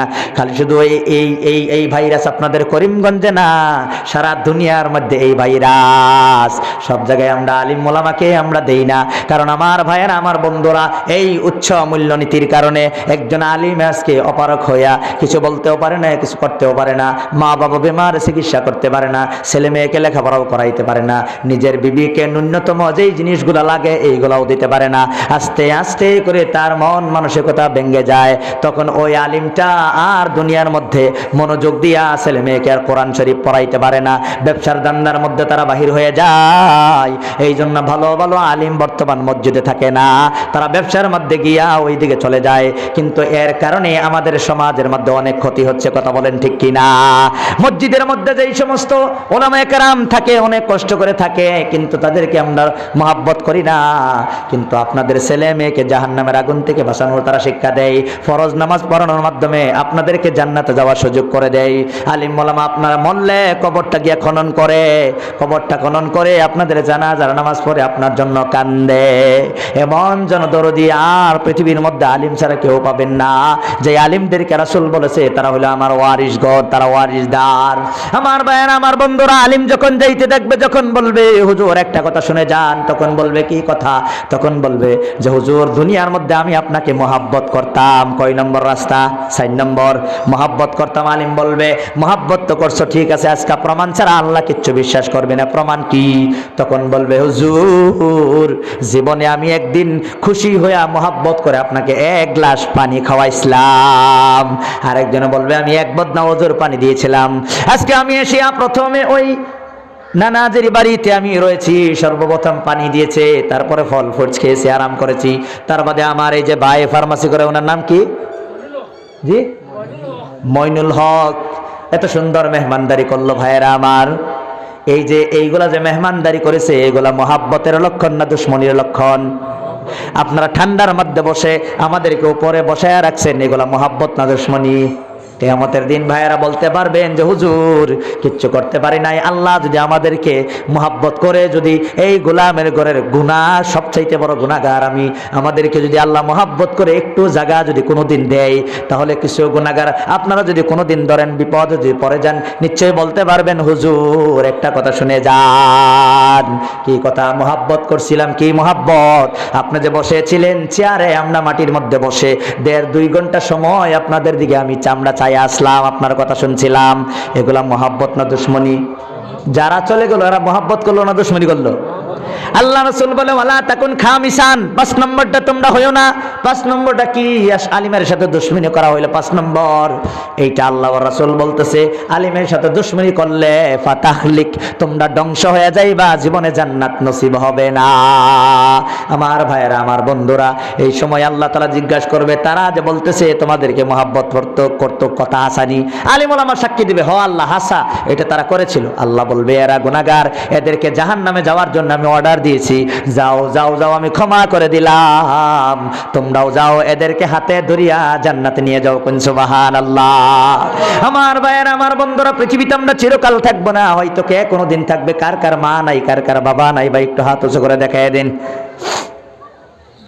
আয় আল্লাহ, 40-50% এখানে মা নাই, বাবা নাই। এই যে এখানে বসা উনি দুপুরের সময় আমি দেখলাম চোখের থেকে টল টল করে পানি পড়তেছে। উনি বলতেছে আমার মা অনেক দিন আগে মৃত্যু হয়েছে, বাবা অনেক দিন আগে মৃত্যু হয়েছে, মাও নাই, বাবাও নাই। আমার ভাইয়েরা, মা বাবা কতটুকু মহব্বতের আজকে আমি এখানে আসছি। মা ফোন করে কই কোন জায়গার মধ্যে আসো, কালকে শুনছে হুজাই ডবকা, আজকে হঠাৎ করে যখন শুনছে বদরপুরে এই করিমগঞ্জে, তখন বারবার খবর লইতেছে কি কথা, এই মা যদি দুনিয়া থেকে চলে যায় আর একটা বার এই আমার মোবাইল ফোনে মার ফোনটা আসবে না। কথা বলেন ঠিক কিনা? আমার ভাইয়েরা, আমার বন্ধুরা, বাবা কেমন জিনিস। আহারে, আপনারা যে টিলার মধ্যে থাকেন, এই জায়গার মধ্যে সবাই যে কোটিপতি এরকম না, গরিব গরিব মানুষগুলা, আপনারা এই অবস্থার মধ্যেও কত কষ্ট অনুভব করেন। চিন্তা করেন যে এই সময় রাস্তা ছিল না, কিচ্ছু ছিল না, আপনাদের মা বাবা আপনাদের জন্য কি কষ্ট করেছে। কথা বলেন ঠিক কিনা? আমি গুলছার মধ্যে একটা বাড়ির জাগির ছিলাম, এই মানুষটা বলছে আমি এত কষ্ট করে ছেলে মেয়েদেরকে লেখাপড়া করাইছি, মানুষের বাড়িতে গিয়ে কাঠল কিনতাম, কাঠল কিনিয়া বাজারে নিয়ে বেচতাম, বেচিয়া বেচিয়া কষ্ট করে করে ছেলে মেয়েদেরকে লেখাপড়া করাইছি। আমার নিজের বাবা মাটি কাটিয়ে আমাদেরকে লেখাপড়া করাইছে। ভাইয়েরা আমার, 7 পর্যন্ত একটা স্যান্ডেল ছিল না, এমন কষ্ট করে করে ভাই লেখাপড়া করেছি। বাইরে বাহিরে বারিশ মেঘ পড়ার আগেই বৃষ্টির পানি আমাদের ঘরের মধ্যে পড়তো, এমন কষ্ট করে করে লেখাপড়া করেছি। আমার ভাইয়েরা, আমার বন্ধুরা, মুফতি আব্দুল বাসিত কাসিমি সাহাব, উনি আমাকে লক্ষ্মীপুর থেকে বরাকবিলে নিয়ে এসেছিলেন। উনি দশা দেখে আমাকে নিয়ে এই শিহাবুদ্দিন ভিডিও গুলছরা ওনার বাড়িতে জাগির করে দেই। তখন ওনারা খুব মহব্বত করার পরে এখানে আমি লেখাপড়া করি, কিন্তু বাড়ির থেকে ওই সময় একটা টাকা আসার কোনো সুযোগ সুবিধা ছিল না। যাওয়ার সময় ওনারা টাকা দিলে আমি বাড়ির মধ্যে যাইতাম। আল্লাহ তাবারক তাআলা ওই মুরব্বী দুনিয়া থেকে বিদায় হয়েছে। আল্লাহ আল্লাহ তুমি ওনাকে জান্নাতুল ফেরদাউস নসিব করো, বলেন আল্লাহুম্মা আমিন। আমার ভাইয়েরা, আমার বন্ধুরা, পৃথিবীর মধ্যে আমরা থাকবো না, কিন্তু আল্লাহ তাআলা সুযোগ করে দিয়েছে যেদিন দুনিয়া থেকে চলে যাব আর কোনোদিন মসজিদের মধ্যে আসতে পারবো না। কথা বলেন ঠিক কিনা? মসজিদের মধ্যেও আসতে পারবো না, মাদ্রাসার মধ্যেও যাইতে পারবো না, ওয়াজের মাহফিলেও আর কোনোদিন আমরা আসতে পারবো না। জানি না কার হায়াত কমে গিয়েছে, আজরাইল আসবে আপনাকে কোনো ইনফরমেশন ছাড়াই। কথা বলেন ঠিক কিনা? কোনো ইনফরমেশন আপনাকে দিবে না। আজরাইল যখন আসবে তখন আপনি দেখবেন কোনো খবর নাই, কথা নাই, বার্তা নাই, আসি আপনাকে বলবে চলো সময় হয়ে গিয়েছে। আপনি যেই কাজের মধ্যে থাকেন ওই কাজ ছাড়িয়া আপনাকে চলে যাইতে হবে। কথা বলেন ঠিক কিনা? হয়তো ওই সময় আপনার ব্যাংকের মধ্যে কয়েক লক্ষ টাকা থাকবে, নিজের প্রপার্টির কোনো সীমার শেখা থাকবে না, আপনি হয়তো অনেক আশা ভরসা করে মনটারে উৎসাহ করে বসে আছেন। এই সময় আজরাইল আসে আই আপনাকে সালাম দিয়ে দিবে। কথা বলেন ঠিক কিনা? আজরাইল তোর পিছে আছে মৃত্যুর ছুরি লইয়া, সময় হইলেই দিবে রে তোর কলিজায় ঢুকাইয়া। কথা বলেন ঠিক কিনা? আমার ভাইয়েরা, আমি মুসাফির, 700 কিলোমিটার দূর থেকে আমি এসেছি। গুয়াহাটির মধ্যে লেখাপড়া করি ঠিক আছে, কিন্তু আমার বাড়ি হইল ভাই গুয়াহাটি থেকে আরো 450 কিলোমিটার। গতিকে এখান থেকে গুয়াহাটি প্রায় 300 কিলোমিটার, গুয়াহাটি থেকে আমাদের বাড়ি হলো 400 কিলোমিটার, প্রায় 700 কিলোমিটার দূর থেকে আমি এসেছি। আল্লাহ না করুক এখানে যদি আমার জীবন যদি চলে যায়, আমি যদি মরে যাই, আমার মা বাবা আমারে দেখতে পারবেনি? বলেন কথা শুনতে পারবে না। আপনারা যদি মহাব্বত করে আমার লাশটুকু যদি পাঠিয়ে দিন তাহলে হয়তো মা বাবা দেখতে পারবে, এছাড়া মা বাবা এখানে ওরাল দিয়ে আসতেও পারবে না, কিচ্ছু করতে পারবে না। ভাই দুনিয়ার কোনো ভরসা নাই, যে কোনো মুহূর্তে মানুষ দুনিয়া থেকে চলে যায়, কথা বলেন ঠিক কিনা? কিন্তু একটা কথা ঠিক, মানুষ যদি ইবাদত করে, বন্দেগী করে, দান খয়রাত করে দুনিয়ার মধ্যে যদি থয়ে যায়, আমার ভাইয়েরা আমার বন্ধুরা, একটা মানুষ আমি দেখছি নগর এক জায়গার মধ্যে জাগির ছিলাম, মানুষটা ইংলিশ পড়াইতো, শিক্ষক ছিল, কিন্তু নামাজ কোনোদিন ছাড়ে নাই, মানুষের সাথে খুশি খুশি কথা বলতো, উনি খুব ভালো ব্যবহার করত। মরার সময় জান্নাত দেখে দেখে বিদায় হয়েছে, কোন সুবহানাল্লাহ। মরার আগে ওনার স্ত্রীকে বলতেছে, ও আমার স্ত্রী, মেহমান আসতেছে, সালাম দিও, ওনাদের কারণে ব্যবস্থা করো, মেহমান আসতেছে, আকাশ থেকে মেহমান আসতেছে, ওই দেখো কয়েকজন মানুষ আসতেছে আমার সাথে মোলাকাত করার জন্য। ডাইরেক্ট শুয়ে শুয়ে মানুষগুলোর সাথে মুসাফা করলো, সালাম দিল, একটু পরে নিজে কয়েকবার কলিমা পড়ে সুন্দর করে হেসে হেসে দুনিয়া থেকে বিদায় হয়ে গেল, বলেন সুবহানাল্লাহ। আমার ভাইয়েরা আমার বন্ধুরা, জীবন চলে গেলে আর কোনোদিন আসবে না, চান্স কামস ওয়ান, সুবিধা মাত্র একবারই আসে। আমার ভাইয়েরা দুনিয়ার মধ্যে যখন মানুষ মরে যায় সব আমল বন্ধ হয়ে যায়। আল্লাহ রাসূল বলে, ইদা মাতাল ইনসানু ইনকাতা আনহু আমালুহু ইল্লা মিন সালাত, মানুষ যখন মৃত্যুবরণ করে সব আমলের দরজা বন্ধ হয়ে যায়। কেন না বন্ধ হবে? বন্ধ তো হয়েই যাবে, কারণ মরে গেলে তো আর নামাজ পড়তে পারবো না, নামাজও নাই, সওয়াবও নাই, কথা বলেন ঠিক কিনা? কোরআন তেলাওয়াত করতে পারবো না, তেলাওয়াতও নাই, সওয়াবও নাই, কথা বলেন ঠিক কিনা? জিকির আজকার আর করতে পারবো না, সুবহানাল্লাহ, আলহামদুলিল্লাহ, লা ইলাহা ইল্লাল্লাহ, পীর মুর্শিদের এই তসবিহগুলো আদায় করতে পারবো না, কথা বলেন ঠিক কিনা? আমাদের পীর সাহেবগণ যেই তো সকাল বিকাল আল্লাহর তসবিহ আদায় করার জন্য যেই নিয়মগুলো দেয় এগুলোও করতে পারবো না। ইভেন কি কোনোদিন মসজিদের জন্য, কোনোদিন মসজিদের মধ্যে কোনো দান খয়রাত করতে পারবো না মরে গেলে, কথা বলেন ঠিক কিনা? আমার ভাইয়েরা আমার বন্ধুরা, আল্লাহ রাব্বুল আলামিন কিন্তু যারা দুনিয়ার মধ্যে কয়েকটা ভালো কাজ করে যায়, এর বিনিময়ে আল্লাহ তাআলা কিয়ামতের দিন কি দিবে জানেননি? কত পুরস্কার পাবে। আমার ভাইয়েরা আমার বন্ধুরা, একজন মানুষ যদি ভালো কাজ একটা আরম্ভ করে, আল্লাহ রাব্বুল আলামিন তারে কিয়ামতের দিন পর্যন্ত কত নেকি সওয়াবের মানে মালিক বানাইবে, তার একটা হিসাব আমি দেই। আল্লাহ রাসূল বলে, মান সান্না সুন্নাতান হাসানাতান ফালাহু আজরুহা ওয়া আজরু মান আমিলা বিহা ইলা ইয়াউমিল কিয়ামা। একজন মানুষ যদি একটা ভালো কাজ আরম্ভ করে, এই কামটা যত দিন দুনিয়াতে থাকবে, এই কামের দেখা দেখি আরো যত মানুষ এই কাজগুলো করবে, আল্লাহ তাআলা কিয়ামত পর্যন্ত যারা করবে তাদেরকেও দিবে, আর যে প্রথম আরম্ভ করেছিল তারে আল্লাহ তাআলা বেশায়া দিবে, কোন সুবহানাল্লাহ। আমার ভাইয়েরা আমার বন্ধুরা, এই যে আপনাদের মসজিদটা, এই মসজিদটার নাম হলো পূর্ব ঘাটু দরম জামে মসজিদ, মাটি দাতা আমার বাম পাশে বসা, ঠিক না? ঠিক না? এই চাচা যেদিন দুনিয়া থেকে বিদায় নিবে, আমার ভাইয়েরা আর মসজিদে আসতে পারবে না। 80 ঊর্ধ্বে বয়স হয়ে গেছে চাচাজির, এখনো পর্যন্ত আল্লাহ সুস্থ সবল রেখে এখানে বসে আছে। আমার ভাইয়েরা, 60 বছরের কত মানুষ বিছনার মধ্যে এখন পড়ে রয়েছে, কথা বলেন ঠিক কিনা? নেকির কাম করলে আল্লাহ তাআলা হায়াত বাড়ায় দেয়, কোন সুবহানাল্লাহ। দান খয়রাত করলে আল্লাহ তাআলা হায়াত বাড়ায় দেয়, কোন সুবহানাল্লাহ। এটা তো দুনিয়ার নিয়ামত, আখিরাতের নিয়ামত কি আমার ভাইয়েরা আমার বন্ধুরা? এই যে মসজিদ বানাইছে, উনি চিরকাল থাকবেনি, কিন্তু মসজিদ চিরকাল থাকবো কিনা? মসজিদ চিরকাল থাকবো। হয়তো উনি যেদিন দুনিয়া থেকে চলে যাবে, আমি দোয়া করি আল্লাহ তাআলা হায়াত বাড়ায় দাও, যেদিন দুনিয়া থেকে চলে যাইবে উনি, তারপরে আমরা হয়তো কেউ কোনো বক্তা এসিয়া বলবে, এই যে মসজিদ সাহেবের যেই মাটি দিয়েছিল আল্লাহ, উনি কবরের মধ্যে চলে গিয়েছে, আল্লাহ তুমি ওনার কবরটাকে আল্লাহ জান্নাতের বাগিচা বানায় দাও, বলবে কি বলবে না? কিন্তু কিয়ামত পর্যন্ত মসজিদ যেহেতু থাকবে, তাহলে নামাজিও আসবে না নাই? ধরেন এই মসজিদের মধ্যে যেই দিন উনি মাটি দিয়েছে মসজিদ হয়েছে, কত বছর হয়েছে মসজিদ? আচ্ছা 25 বছর ধরেন, 25 বছর হয়েছে। 25 বছরে যত মানুষ নামাজ পড়ছে সব মিলায় বোধহয় 100 হইব, 200 হইব। 100 রাকাত নামাজ হয়েছে বোধহয় 25 বছরে, নাকি? না হিসাব আছে নি? হ্যাঁ, কত মানুষ ফরজ, নওয়াফিল, সুন্নত, কত কোরআন তেলাওয়াত, কত হয়েছে, কোনো হিসাব আছে? এটা কিয়ামত পর্যন্ত চলবে না নাই? তাহলে কিয়ামত পর্যন্ত ধরেন এই মসজিদের মধ্যে নামাজ পড়েছে 10 কোটি মানুষ, 10 কোটি মানুষে আল্লাহর কাছে গিয়া যত পুরস্কার 10 কোটি মানুষে মিলায়া যত পুরস্কার পাইব, আল্লাহ তাআলা তত পুরস্কার একলাই ওনাকে দান করে দিব, বলেন সুবহানাল্লাহ। আবু বকর রাদিয়াল্লাহু তাআলা আনহু মসজিদে নববী ওনার টাকা দিয়া মাটি কিনছিল। মসজিদে নববী 1 রাকাত নামাজ পড়লে 50,000 রাকাতের সওয়াব পাওয়া যায়। একজন মানুষ এখন যে উঠবে, আমি মনে করবো এটা মসজিদের দুশ্মন। আপনারা চিনাক্ত করে রাখবেন ইনশাআল্লাহ, সবাই দেখবেন। আর বেশি সময় আমি নিব না, সামান্য। আবু বকর রাদিয়াল্লাহু তাআলা এখন মসজিদে নববীর যে নামাজ পড়ে, হজের মৌসুম ছাড়াই প্রায় 7-8 লক্ষ মানুষ প্রত্যেক ওয়াক্তে নামাজ পড়ে, কি পড়ে না? এখন আমার ভাইয়ের, আমার বন্ধুরা, এত মানুষ যে নামাজ পড়ে, কিয়ামতের দিন বিলিয়ন ট্রিলিয়ন মানুষ নামাজ পড়বে, পড়বে না? নাই? সব মানুষে নামাজ পড়ি আল্লাহর কাছে পাইব যত পুরস্কার, আবু বকর একলাই হইবে তত পুরস্কার। কোন সুবহানাল্লাহ। যাই হোক আমার ভাইয়েরা, আমার বন্ধুরা,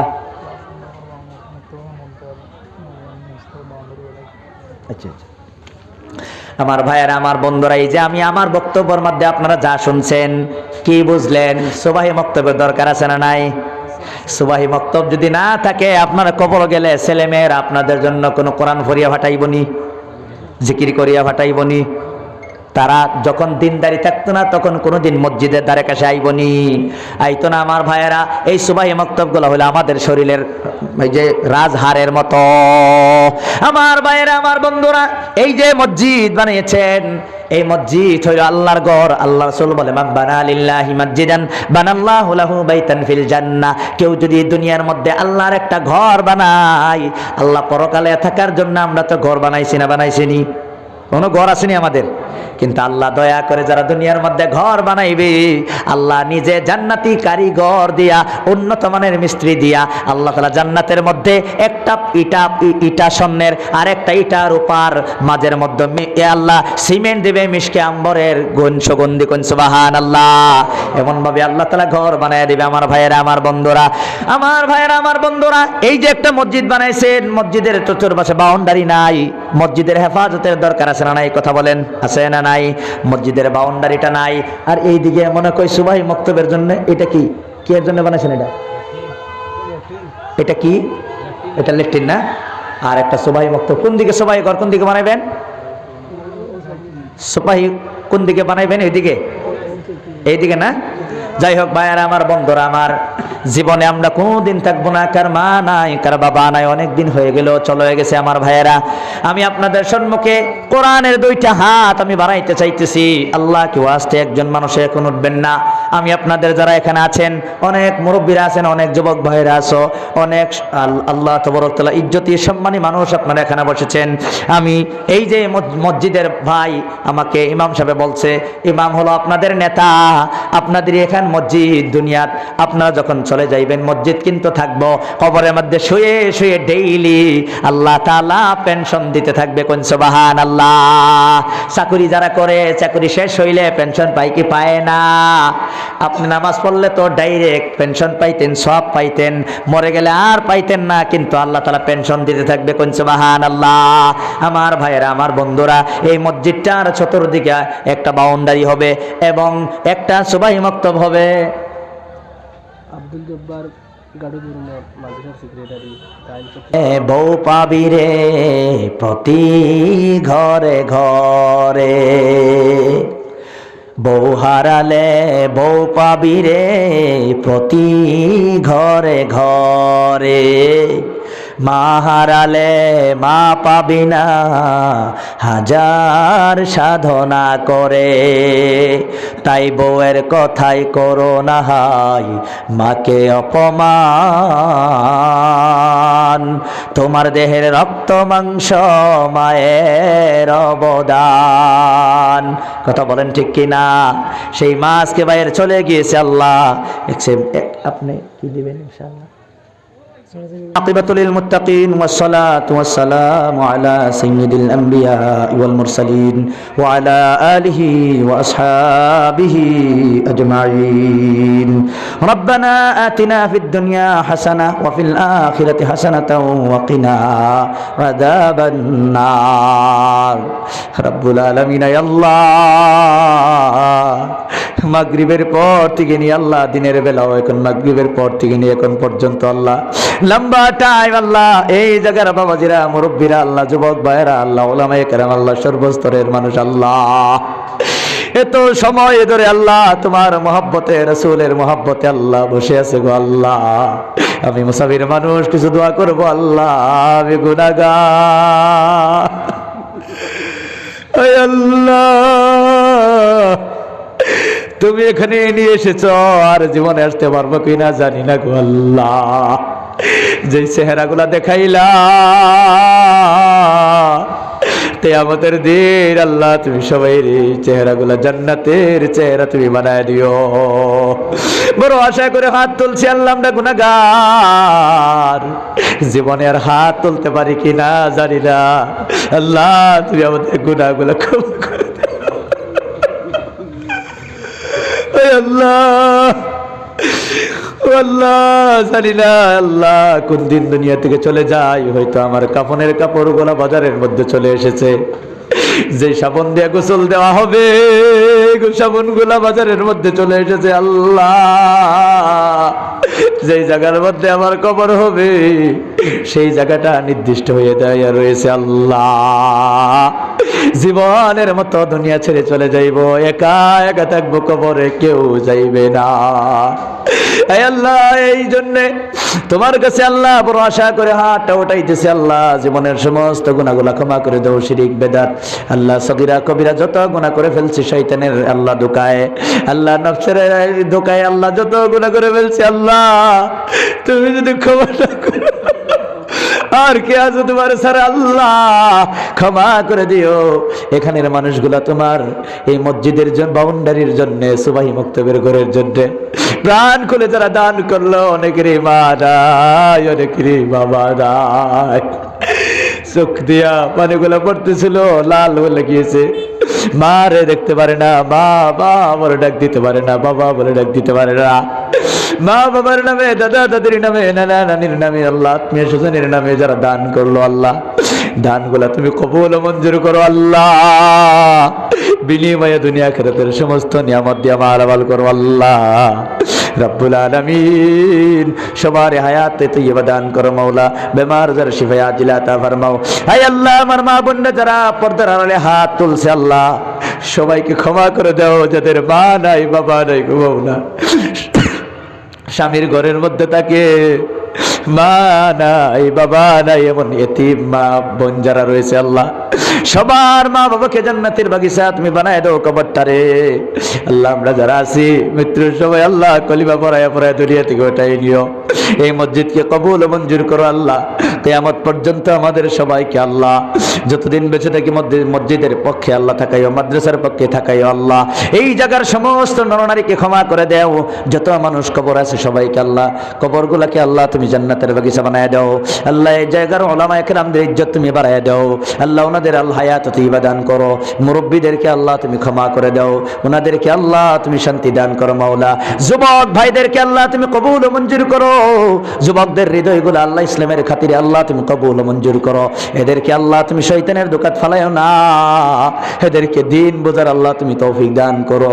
আয় আল্লাহ রব্বুল আলামিন এই মজলিসের মধ্যে আল্লাহ অনেক গণ্যমান্য উলামা কেরাম রয়েছে মাওলা। আমার ভাই আয় আল্লাহ আতিকুল ভাই অনেক কষ্ট করে আল্লাহ আমার সাথে দেখা করতে এসেছে, একসাথে লেখাপড়া করেছি। আল্লাহ রব্বুল আলামিন আল্লাহ ভাইয়ের ইজ্জত বাড়ায় দাও, সম্মান বাড়ায় দাও। সামনে একটা পরীক্ষা দিবে আল্লাহ, ওনার পরীক্ষার মধ্যে কামিয়াব আমার ভাই আল্লাহ। এই অঞ্চলের মধ্যে যত মানুষ হায়ার সেকেন্ডারি পরীক্ষা দিবে আল্লাহ সবাইকে কামিয়াব তুমি করিও আল্লাহ। যত ছেলে মেয়ে স্কুল মাদ্রাসায় লেখাপড়া করতে সবাইকে কবুল মঞ্জুর করো। সব মা বাবার আল্লাহ আশা পূরণ করাইয়া দিও। এই জলসাকে কবুল মঞ্জুর করো। এই জলসার খাতিরে আল্লাহ তুমি হেদায়েতে আম হিসাবে আল্লাহ আম বানায় দাও। আয় আল্লাহ আমি একজন মুসাফির মানুষ, জানি না। আয় আল্লাহ রাব্বুল আলামিন আয় আল্লাহ এখানে তোমার অনেক মহব্বতের মানুষ রয়েছে রে মাওলা, যাকে উসিলা করো তার উসিলা করে দোয়াকে কবুল মঞ্জুর করো। নবীজির উসিলায় আমাদের দোয়াকে কবুল মঞ্জুর করো। তোমার ওয়াহদানিয়তের উসিলায় আমাদের দোয়াকে কবুল মঞ্জুর করো। রব্বানা তাকাব্বাল মিন্না ইন্নাকা আনতাস সামিউল আলিম ওয়া তুব আলাইনা ইন্নাকা আনতাত তাওয়াবুর রহিম। ওয়া সাল্লাল্লাহু তাআলা আলা খাইরি খালকিহি মুহাম্মাদিন ওয়া আলা আলিহি ওয়া আসহাবিহি আজমাইন। আমিন আমিন বিরহমাতিকা ইয়া আরহামার রাহিমিন। আসসালামু আলাইকুম ওয়া রাহমাতুল্লাহি ওয়া বারাকাতুহু।